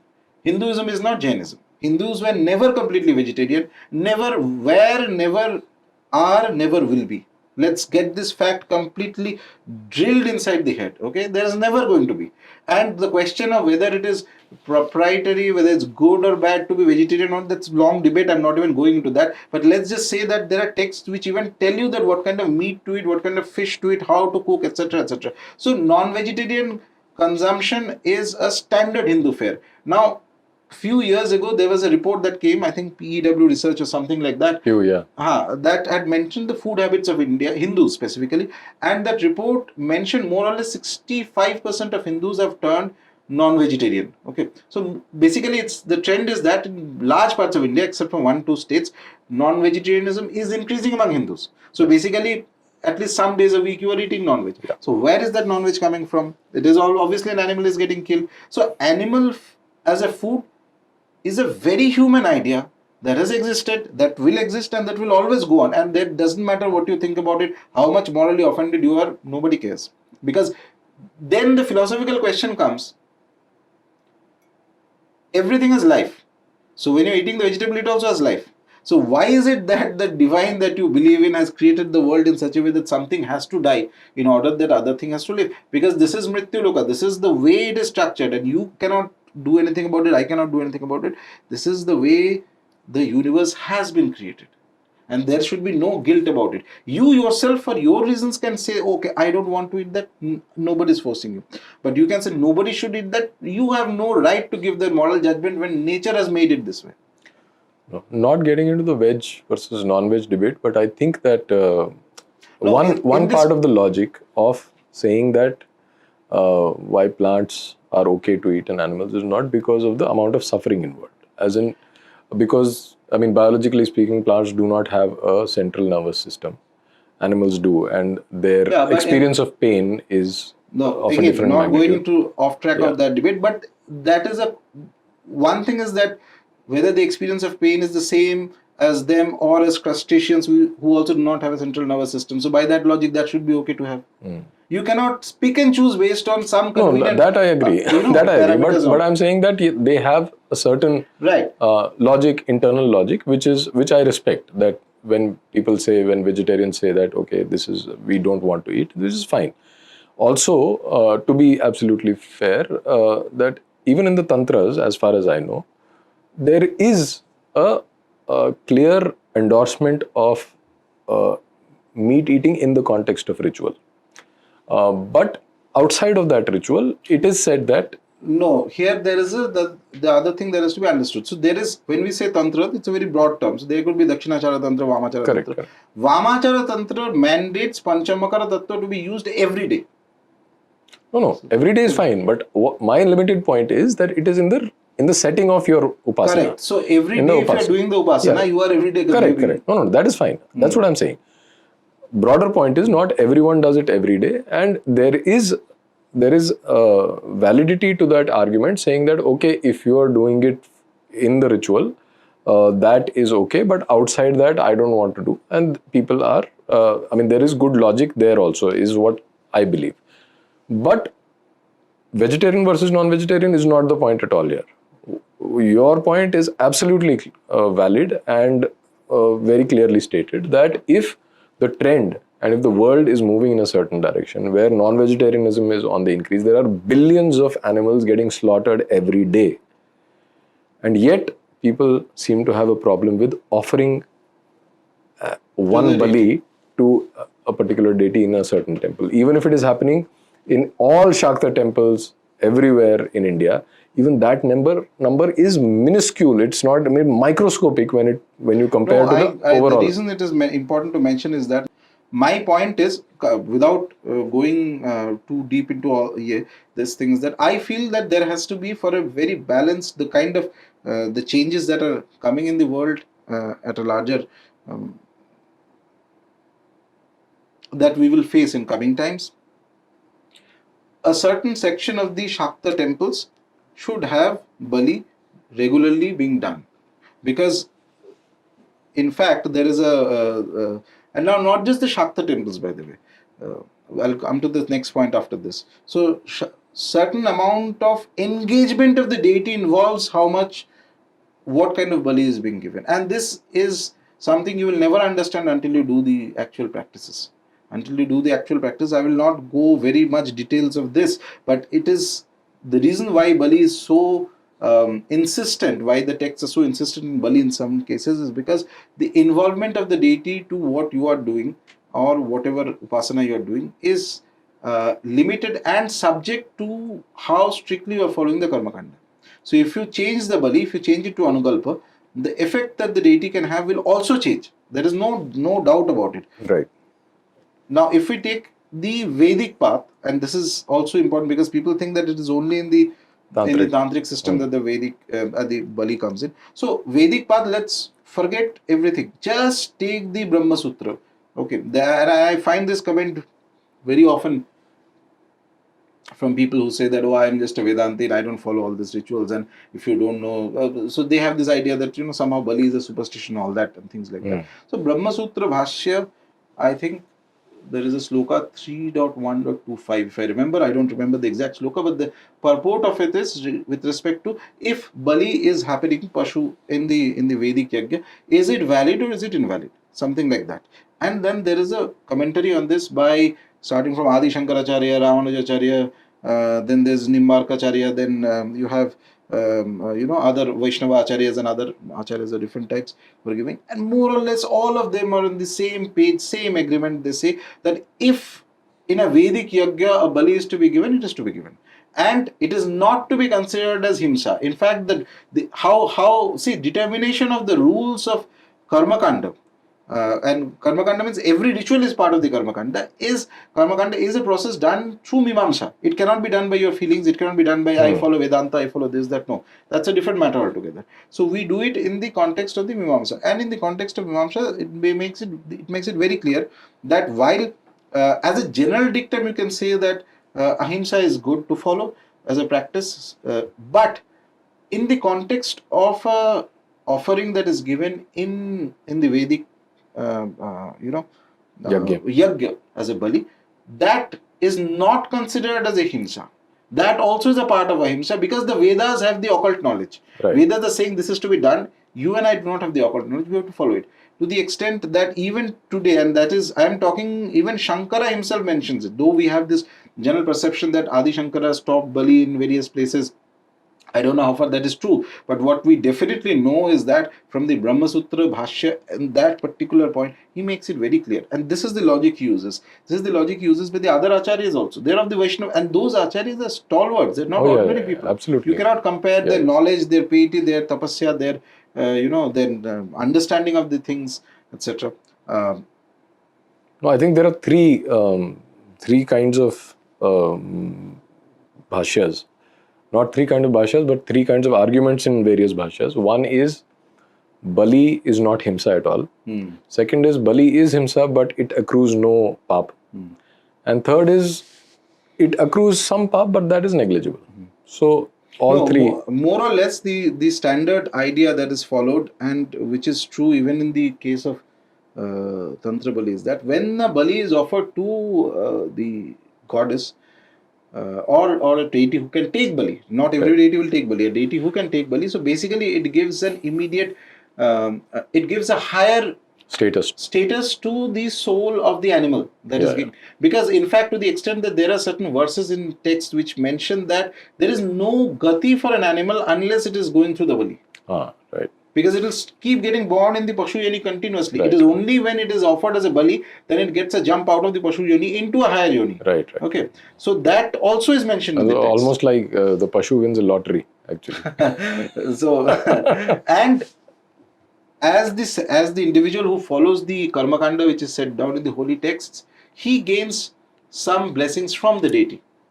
For facilitating this whole process. Because remember, the ritual is like a language between the realm of the gods and our realm. And if you do not modify or tamper or break the language, the flow of the language, the communication process, then it is also going to bring some benefits to the Upasaka. There's no doubt about it. Correct. Although it's basically changing the whole perspective of how you look at Bali, because you're actually you're earning punya by liberating the animal. So that part is... And that is mentioned by the acharyas. It's not even that somebody has cooked up this idea. Correct. And to the extent that even in recent times, I think the last 100 years, two of the most famous souls, one of the greatest Hindu dharmic leaders and acharyas of great depth, and one is the Shankaracharya of Kanchi. He mentions very clearly, and it's there even in their website, that when Bali is to be offered, it should have been offered. Okay, there is no, because anything that is mentioned in the Vedic Karma Kanda is perfect in itself. It cannot be changed. And there is also one reference that comes to us of, in North, for example, the greatest Vedantin more or less was Sri Karpatri Maharaj. Okay, so there is a reference that comes to us where I think somebody had asked him something like this, that should Bali be offered and what is the purport of it, and his clear mention in this context was that you can give both balis, which is that wed bali, which is actually Pashu Bali, or you can give an anukalpa. But if you give an anukalpa, the effect is much lesser. So as clear as that. Correct. It cannot be clearer. This is the most clearest endorsement or statement that comes about this. Correct. Now, another argument that comes often in the comments on these kind of videos and infographics that we publish is that if it is such a great thing for the animal, then why don't you offer yourself or your relatives? So this answer is to be understood in multiple layers, in my opinion. First of all, first basic thing is that the Pashu Yoni and the Manusha Yoni is not the same. So Pashus in the natural tendency of development have, there is a vital energy they have, the pranic energy they have, life energy they have. What they do not have is a well-developed mind, which we humans have by birth. So it's like an evolution that has happened. So when it comes to Pashus, for them to evolve into a state that is higher than the Pashu Yoni is normal course very difficult. And that is why the Shastras say that if the Pashu, and those specific Pashus sort of, if the Pashu is given as a sacrifice to the deity, then the deity will lift him up to another Yoni. It is not being said that the Pashu will attain moksha. It is now just like the Pitrus. If your Pitrus are stuck, if somebody's Pitrus are stuck in some other, in the realm and is causing some problem to an individual or a house or a family. So we do the Pitru rituals. Not that the Pitru is going to attain moksha, but he is going to attain gati. Gati and moksha are other things. Now, human being, if you are a human being and you are an upasaka, your next step is of a deity upasana. The highest step that you can think of is that your mind and body becomes a vehicle of the deity. So that does not involve that you have to end yourself from this realm and go. No, you are here, but your astitva has changed in such a manner that you are as if the living deity. Your mind, your body will become the yantra, your mind will become the mantra of the deity, and whatever activities you perform or the other, it is like the deity himself or herself doing it. That is the reason why there is so many complicated puja paddhatis, methods, etc. given to human beings that you have to do this processes, do this mantra japa. So even by that logic, an animal cannot do mantra japa because it cannot even hold its fingers are not. It's the limitation of the yoni that is there.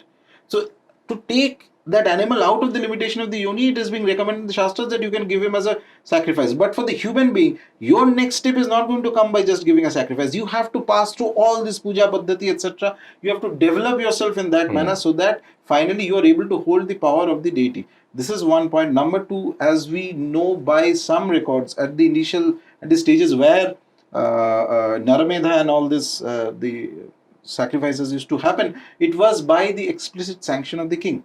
So, which means that the state of the king, who used to be a Hindu entity, Hindu power, etc., would, with faith on the deity, would allow this to happen. And broadly rule as per Dharma Shastra. Broadly rule. Let's assume that they're ruling as per Dharma Shastras and all that, would allow this to happen in case of criminals and other things, etc. So, it is not something randomly you pick up just some individual and say that, oh, now I want to do this process. No, it doesn't happen that way. In fact, as I mentioned in the other point, capital punishment is still going on. Okay, you have removed religion, no problem. In a secular format also, it's not like you are doing anything different. You are doing the same thing in a different package. Correct. Okay, and it's unfortunate that people cannot think like this. Okay, they do not, again, coming back to the point, the greatest tragedy among Hindus is that our first response to something of a challenge to our general worldview is that the Shastra must be wrong.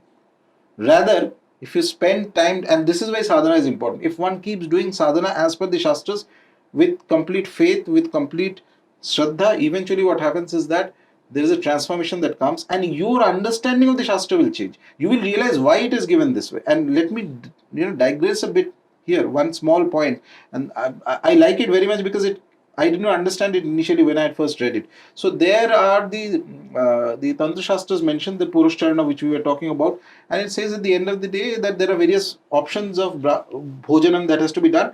If you are not aware of anything, Kula bhojan, then you can do Brahmin bhojanam. Okay. Now, there are at every step, if you see that the tantric process is more or less very heterodox, at least the Kula Tantras, the majority of the Tantras. Okay. They're very heterodox. So they are violating the rules of Dharma Shastra that is there in the Vedic path. And they're saying that you have to do it this way, you have to offer to the deity, etc. So basically, the custodians of the primary Vedic religion were the Brahmin people. So they are violating the laws that have been there by and large for the normal Laukika Vedic Dharma. At the same time, at the end of the day, they are saying that okay, for Bhojanam you feed the Brahmins. Why are they doing this? Here, the funny part is that people with their own biases have read this text. So some people read the tantras as some kind of a revolutionary thing. Some people think that it is anti-Brahmin text. Nothing of that sort. It was a very practical suggestion because in those era, the people, the bhojanam is to be done means it is to be done. You have to feed people who are doing sadhana. If you feed people who are doing sadhana, then it negates any dosha that you might have incurred in the process of doing the purushcharana. In that era, by default, Brahmins are the people who are doing sadhana. So if you feed them, then automatically the dosha gets cancelled. So it is a very practical recommendation it is doing. And there's no other, hidden agenda, some politics happening, nothing of that sort.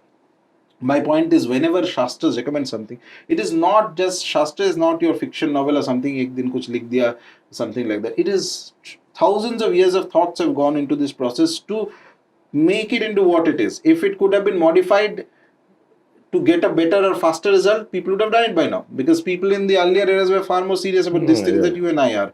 So my point is, whenever you feel something is contradictory, your viewpoint is contradicting the Shastras, step back. It normally means that you have not matured enough. Your sadhana has not gone to that depth. As it goes to the depth, you will understand what it is.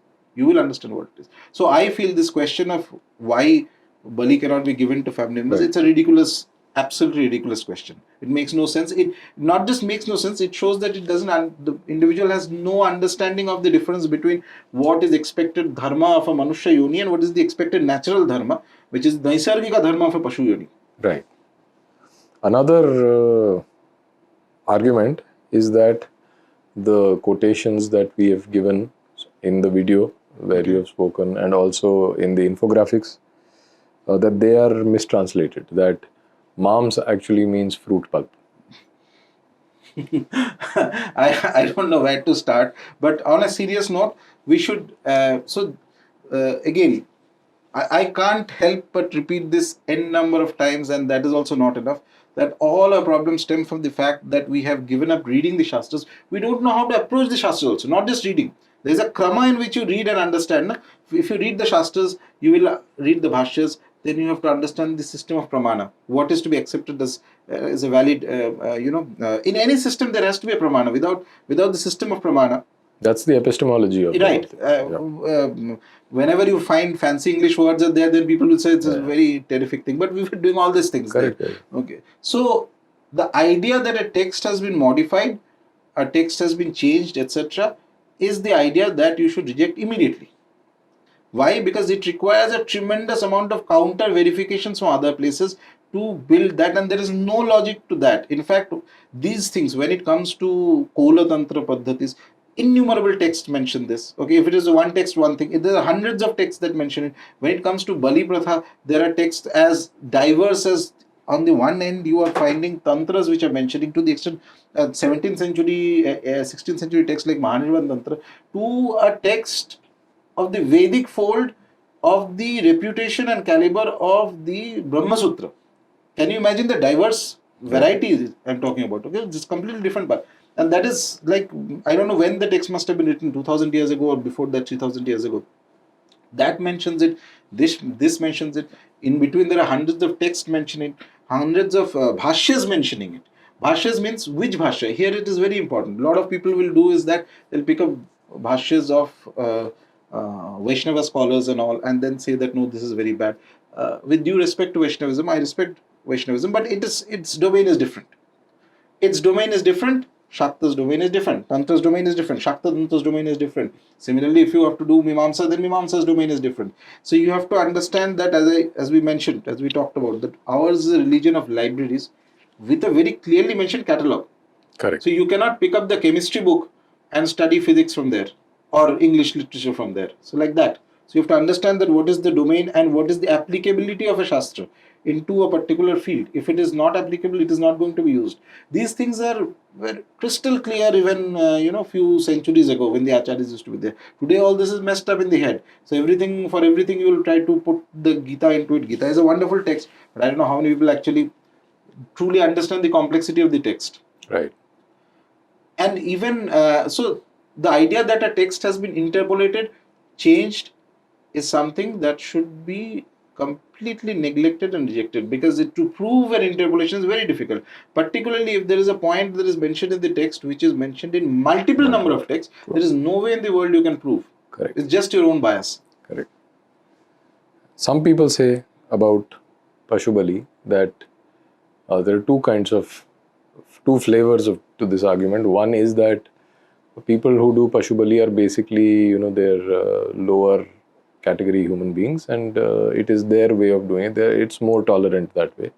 And let them do it, and eventually they will come of age and come to the so-called sattvic path. And there are others who say that it's basically just a rationalization or an excuse for fulfilling their need for meat, the taste buds. Okay, this is very easy to counter. Let's go with point number 2 first. So fulfilling the need for food. Okay, any basic puja of any, say, Satyanarayan puja. Have you seen any Satyanarayan puja? So you have to make full offerings, or forget Satyanarayan, you go to the Krishna temple in Vrindavan, 56 different acharyas you are giving. So should I say that you are doing it because you want to eat those food? By the same logic, that means every single naivedyam you are giving to a deity, sattvic, that is because primarily you want to eat it, that is why you are giving, by that logic, no? If you think that Pashu Bali is happening because somebody wants to eat meat, that is why they are finding an excuse, then every single offering you are making to the deity is because you have the desire for it, that's why. Yeah. Same logic, I am saying. Or are you saying that vegetarians don't enjoy their food? That would be ridiculous. I mean, you have, and mind you, I am just saying it for the sake of argument. I have the deepest reverence and respect for these temples, these deities, and I think they do a wonderful job of that. So whenever you are giving a chappan bhog to a deity, so by that logic, you want to eat those food, that is why you are preparing it? Or because the deity wants it? Correct. When you are, even at home, when you are giving a naivedyam to the Devata, when you are doing a Satyanarayan puja, there is a specific naivedyam that is prepared and all that. Are you doing it because you want to eat it or because the deity wants to eat it? You offer modak to Ganesh because... because I want to eat modak. Is that the logic? So, this is beyond ridiculous. This is like, I don't know what to say. Coming to the other point, what was the other question? That it is, you are at a lower scale. And so, respectfully, these ideas come from those sects, those Sampradayas which obviously do not do Bali. So they think it's a kind of moral one-upmanship in there. They have that, etc. I firmly reject those ideas. There's nothing like that. Absolutely not. Again, that is why it is very important to understand the classification of texts. Classification of text on the Shastras. Ours is a religion of library with a catalogue. So you have to study English literature, you study English literature texts. You cannot pick a text of chemistry, okay, and chemistry has certain chemical formulas which use English alphabets, and then say कि हम सब एक है, कि यहाँ पे भी English alphabet English literature में है, यहाँ पे भी है. That will be that ridiculous. So my point is that the texts, when it comes to the Shakta Tantra, the validity of this process comes entirely from the Shakta Tantras, and they tell you whether this is right or wrong, what to do, what not to do, etc., etc. So there is no mention of it about that there is some kind of tamasic force. The deities we worship are trigunatita. They are neither tamasic. They will manifest in all the three forms. And so far as the Vedic Yajna is concerned, so are you saying that the Vedic deities were tamasic? So these are all jumbled up thinking, more or less to justify your own biases. That's all I see. I don't take these things at all. No, seriously. I think this whole business of gunas, appealing to that kind of logic, is based on a very poor understanding of gunas. Because if you read the Sankhya literature, gunas don't have an inherent negative connotation or positive connotation as such. It is only in certain contexts that you say that okay, sattvic is good. In another context you need tamasic, and remember that the entire creation is an interplay of gunas. So you take out one guna, you cannot, no guna is dispensable. So that point is lost when people think of it in moral terms, that guna is this is bad, this is good. Correct. So I'll just take one more because this is this is good fun. This is a very important point, that Bali basically means killing the demon inside you and not the outer animal. The Pashu inside you. Right. So see, in the yogic or the spiritual traditions, there is this famous dictum, Yatha Brahmande Tatha Pinde. So the Pashu is inside and the outside. Kill both the Pashus. Kill both the Pashus. No one has stopped you from killing the inner Pashu. I am not stopping you. But the outer Pashu is to be given as Bali. So give the Bali. And a more serious note, when the texts speak of Bali Vidhan, they give you details of what mantra to be done on the Pashu, what is the Kharga mantra, etc. These are tantric Vidhans actually. Vidhan means something that is a mandated dictum. Yeah, even the Lakshana of the Pashu. Lakshana, lot of things are there. So there is no way that anybody can misinterpret this as some kind of inner process that is happening. Inner Pashu you kill, no one is stopping you. Please go ahead. But the outer Pashu of Bali also has to be given because that is what the Shastras are dictating. Right. So now I think we've covered Pashu Bali in a great detail. Exhaustively and extensively. But I'm sure that there will be more. That's okay. Next time when you come to Delhi, then we can discuss. But let's talk about the DNA of Tantra, which is mantra. Right? Correct. So mantras, I think there is a need for some bit of, or at least, I mean, it would be nice for the viewers to hear from you what is a mantra, the basic sound, what is a Bij mantra, and what effects does that have, and why are Bij mantras so guarded and not available publicly, and not everyone has the adhikāra. We discussed adhikāra as a concept. Not everyone has the adhikāra for doing Bij mantra jap. So what is it? I mean, give us a basic idea.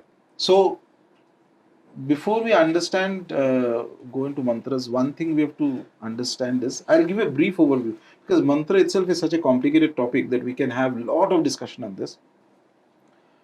The first question to answer is that what empowers a mantra? What is it that makes a mantra? Like today, if I write a few words or something like that, will that become a mantra? No. That has some power to the extent that whatever my innate power is, but it may not have a universal application. Okay, it may not work for other people. It may even, whether it will work for me or not, that also is doubtful. But suppose I have developed to a certain degree, then I can make something that may work for me. But coming more generically, there are two valid paths to the mantras. One is the Vedic mantra and one is the Tantric mantras. So Vedic mantras are briefly the mantras that come from the Veda Samhita, actually, the three types of the Rik, Sam and the Yajus, the three types of verses that are there. So those are valid because more or less roughly the idea is that those were ever existent in an ethereal plane and the rishis have taken them out, and in order to preserve the exactness of the mantras, we have the whole Mimamsa Shastra and the Jaimini Sutras and how to use them in the Karmakanda and all that complexity is there. But more or less their validity is that they are apaurushaya, which means that no tampering has been done. They are ever existent in a particular plane. From there it has come down. And here is a very interesting anecdote, which is how the apaurushayatva comes in, which I was mentioning in another talk some days ago. So I feel that this concept of apaurushayatva developed over time with the conflict with the Bodhas. So Bodhas had come with this logic, one of the logics, and I'm just oversimplifying here because it's very deep. We are talking about the peak intellectual period of Hinduism, along with others, not the Hamsa Vekha types today we have. So there the Bodhas are mentioning that. So you say that the texts are perfect, your text, but who says the text? Text can be mistakes also, right? So who is perfection? Who can give the perfection? It can come from somebody who has attained to omnipotence, omniscience, that kind of ability, okay, that kind of a man, that kind of an aptavakya, that kind of a great man. And who is that man? Buddha is the man, because he can see into the future. So Buddha was not regarded as an ordinary man at all by the Buddhists. He was like almost sort of like a god man type of huge. And he had those abilities, and deification was already in process. To counter this, the idea from the Hindu fold, Nyaya, Mimamsa, this fold was that no, Anybody who's born into the Manushya Yoni will make mistakes. Okay. Even your Buddha will make mistakes. He is not perfect. Nobody is perfect. But the Vedas are perfect. Why? Because there is no tampering of the human mind in it. Vedas are ever existent. The rishis have just sort of had darshana of it and put it down for the people to use, and we use it in the Karma Kanda as it is. So Vedic mantras validity comes from there, that they are ever existent in the realm, whatever realm they are, and they are very pure in that sense, and they have the exactness in that. And it, in order to activate that, you have to go through the ritual, Vedic ritual, and all that.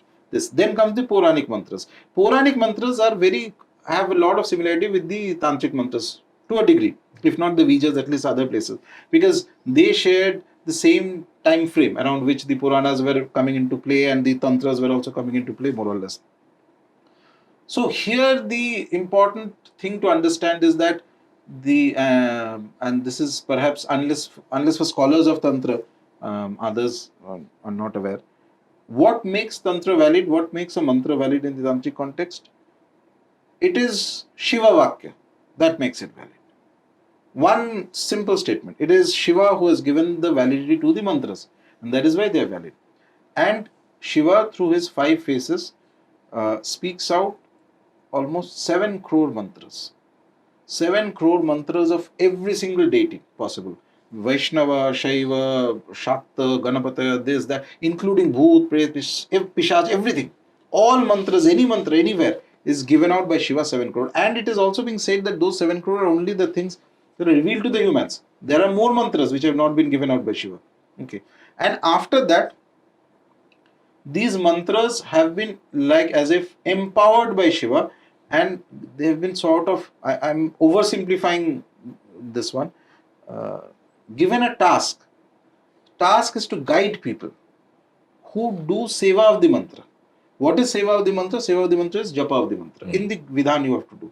So in the tantric krama that used to be there, which most glorious period was in Kashmir, when the 3 streams were there, the Bhairava krama and the Shaiva krama and the Rudra agamas were there.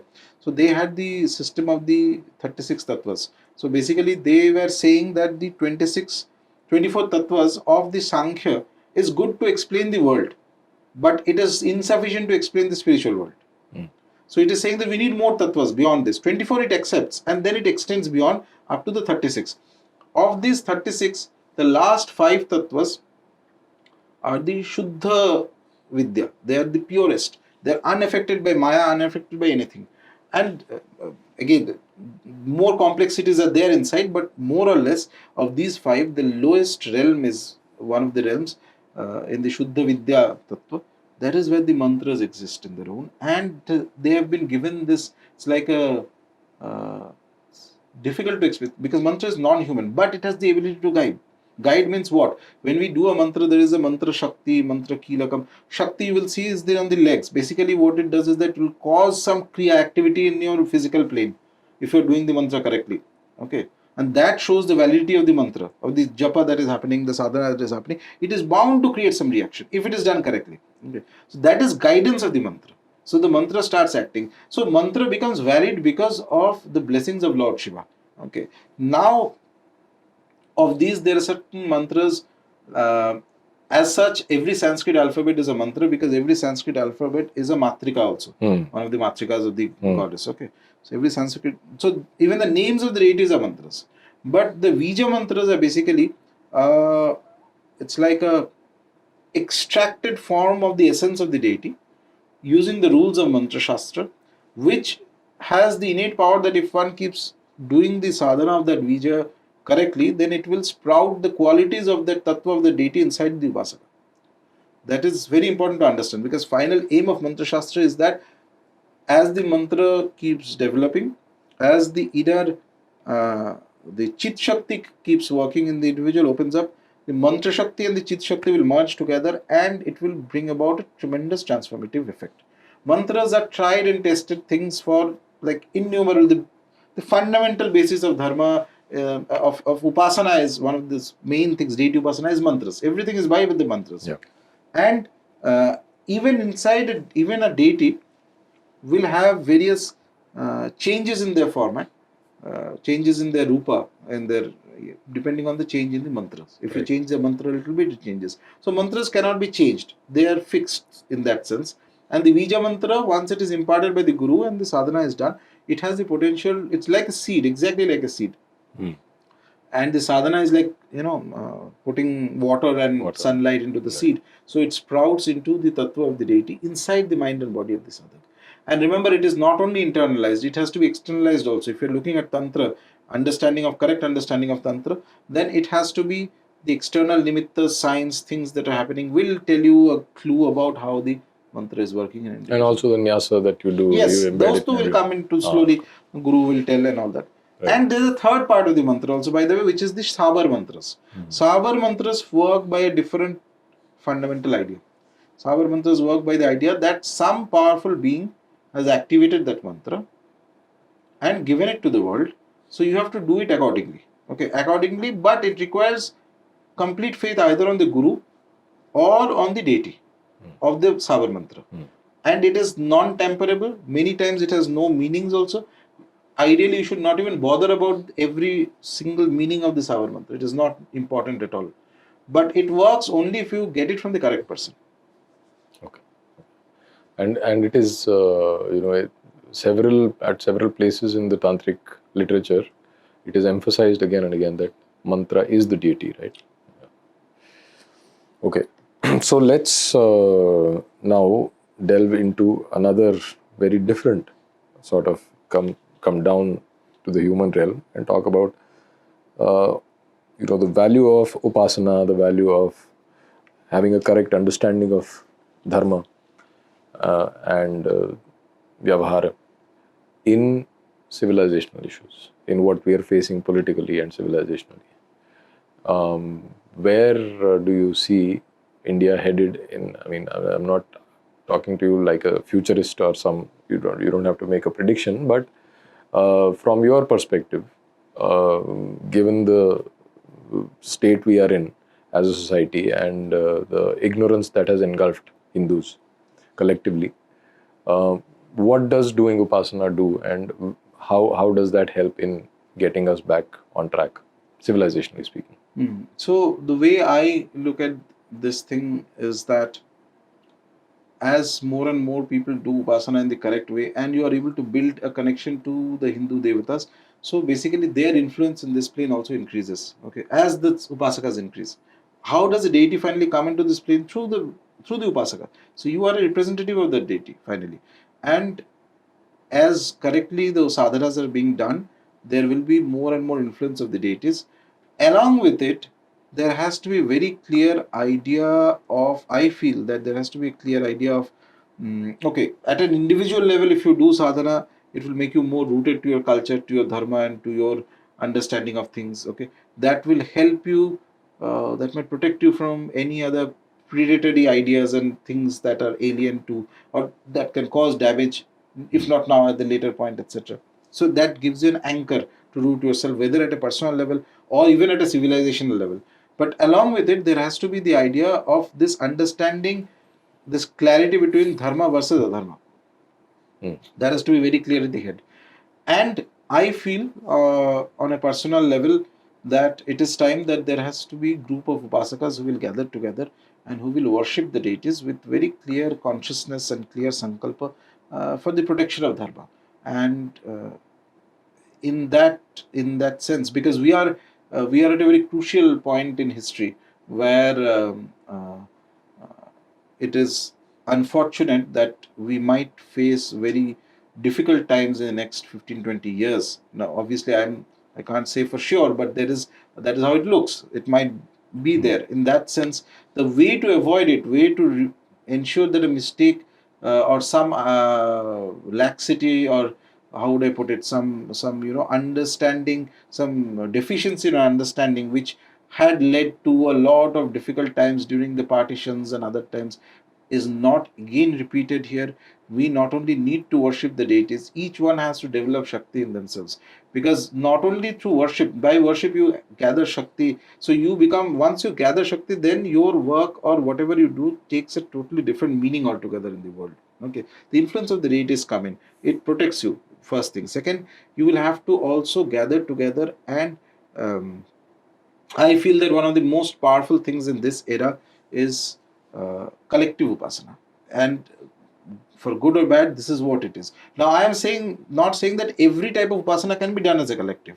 There are, dharma is like this, there are very esoteric upasanas which cannot be done as a collective. At the higher levels, no, it is individualist. But at least at the base level, people gathering together, doing upasana of the deities with a very clear sankalpa that for the protection of dharma, done repeatedly over and over, not just once. Once you do and stop, nothing is going to happen. Continue for years, it has the potential to cause tremendous changes in society, which will be apparent and visible.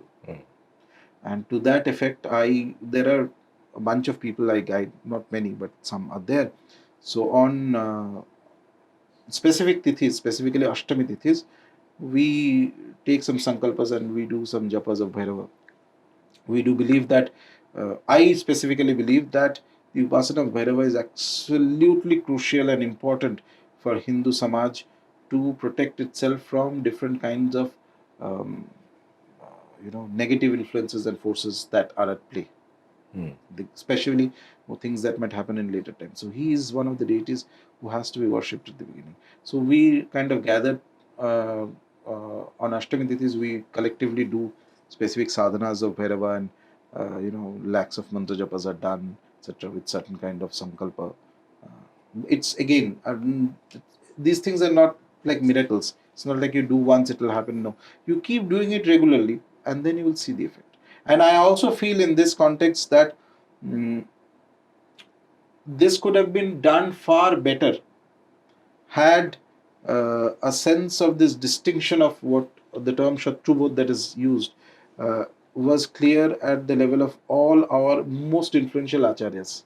That could have been done in a very more organized and should have been done systematic manner. But while I'm not commenting on anybody, but it is actually kind of sad that this does not happen. I mean, how difficult would it be to imagine that if the major temples in India, whether it's and this was told to me by somebody, so that idea was very brilliant, I thought, and I wondered why it never happened. So major temples, say in south, from temples like Tirupati to the famous Shiva temples in Tamil Nadu, and other the Narasimha temples in Ahobilam and all that, and then you have the Mahakal temple and the Kashi Vishwanath and Kamakhya and Kalighat and whatever else. One day a week, according to the deity who's the primary deity, throughout the day, do not do any Kamya Puja. Nobody's son not getting a job, this happening, that, nothing.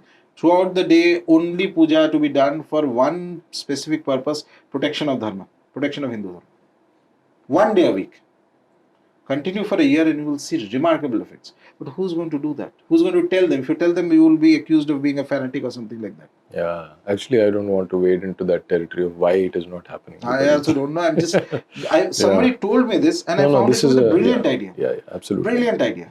And that, your comment on the applicability of Bhairava worship in this context. I think we have enough proof from history only, from the history of my community, that when there were only 11 families left in the Kashmir Valley, when in the previous waves of our exodus, it was the worship of Vatuk Bhairav that saved us. That is recorded as part of our, history. So there is no doubt about why we should be worshipping certain deities at this point of time. Okay. So I think we're heading towards the conclusion, though there are so many things to talk about. But let me ask you this: I'll just request the viewers to, get a hold of this wonderful book by Rajarshi, and you will probably get answers to a lot of the questions which even were not discussed here. But are there any other books that are in the offing? Are you writing something? I am working on at least 2-3 other books I have in mind.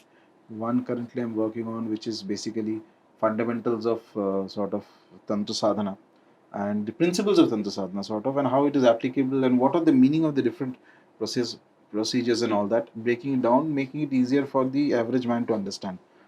Because I sincerely feel that as the time goes by, as we are like only in 5,000 years of Kali Yuga, if we take the traditional view, as time goes by, Tantra and particularly Kolo Tantra will become the primary practiced religion among Hindus, and there is no two ways it is going to be. This is a thing that is sort of already happened in some plane. It is just waiting to get executed in the human planes in times to come, and it will have very positive benefits. So in any case, the reason I focus on Tantra is that many of the aspects which are misunderstood, so those things are already out in the open, whether we like it or not. Okay, the texts have been out in the open, and people have used and misused and whatever they have done. So in this context, there is no point in being completely silent anymore. At least somebody should come forward and in the true light, not being apologetic about it. And this cannot be done by somebody who is not a caller. Somebody who is not a caller will always be apologetic about this thing. They cannot do this. You have to be in the path. You have to see the power of this ritual, to see the deities. You have to understand the blessings, what it is. The greatest of Kola deities, they are fantastic. And the maximum Kola Pitha in the world is Ma Kamakhya.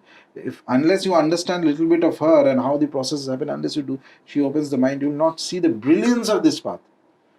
Any other Sampradaya defending the Tantra Shastras would be completely apologetic about it. It has to come from within the, and in a way you make people understand that the validity of this, why this is a terrific path and why this is valid, because Shiva gives it. It's not because I say it, you say it, anybody. Lord Shiva says it, and he makes it clear. Great acharyas have come. Avinav Gupta mentioned so many things about it. Matsyendranath was there in Kamakhya and all these places. It's a list of terrific acharyas who have attained Siddhi and Mahasiddhi following this path. And the kind of environment that is being created in the world, this would be one of the most powerful paths to follow. There is no point denying it anymore, because denial has caused this to be perverted by others. And we can't just go back in time and put the genie back into the box. Now, what has happened? The only way you can counter this is boldly going forward and clearing the misconceptions without feeling any kind of whether you are shy or apologetic. No. So you're writing about? I am writing about Tantra in the next. It will be exclusively about Tantra, but more kind of explaining the methods and the processes to give a more clear understanding for the ordinary person. Wonderful, wonderful. All the best for your coming projects and for the foundation that you have started. And I do hope that the intended results of all your efforts, we can reap the benefit of all your efforts. So thank you very much for coming, and yes, thank you very much. Thank you very much. Jai Ma Kamakhya. Jai Ma Kamakhya.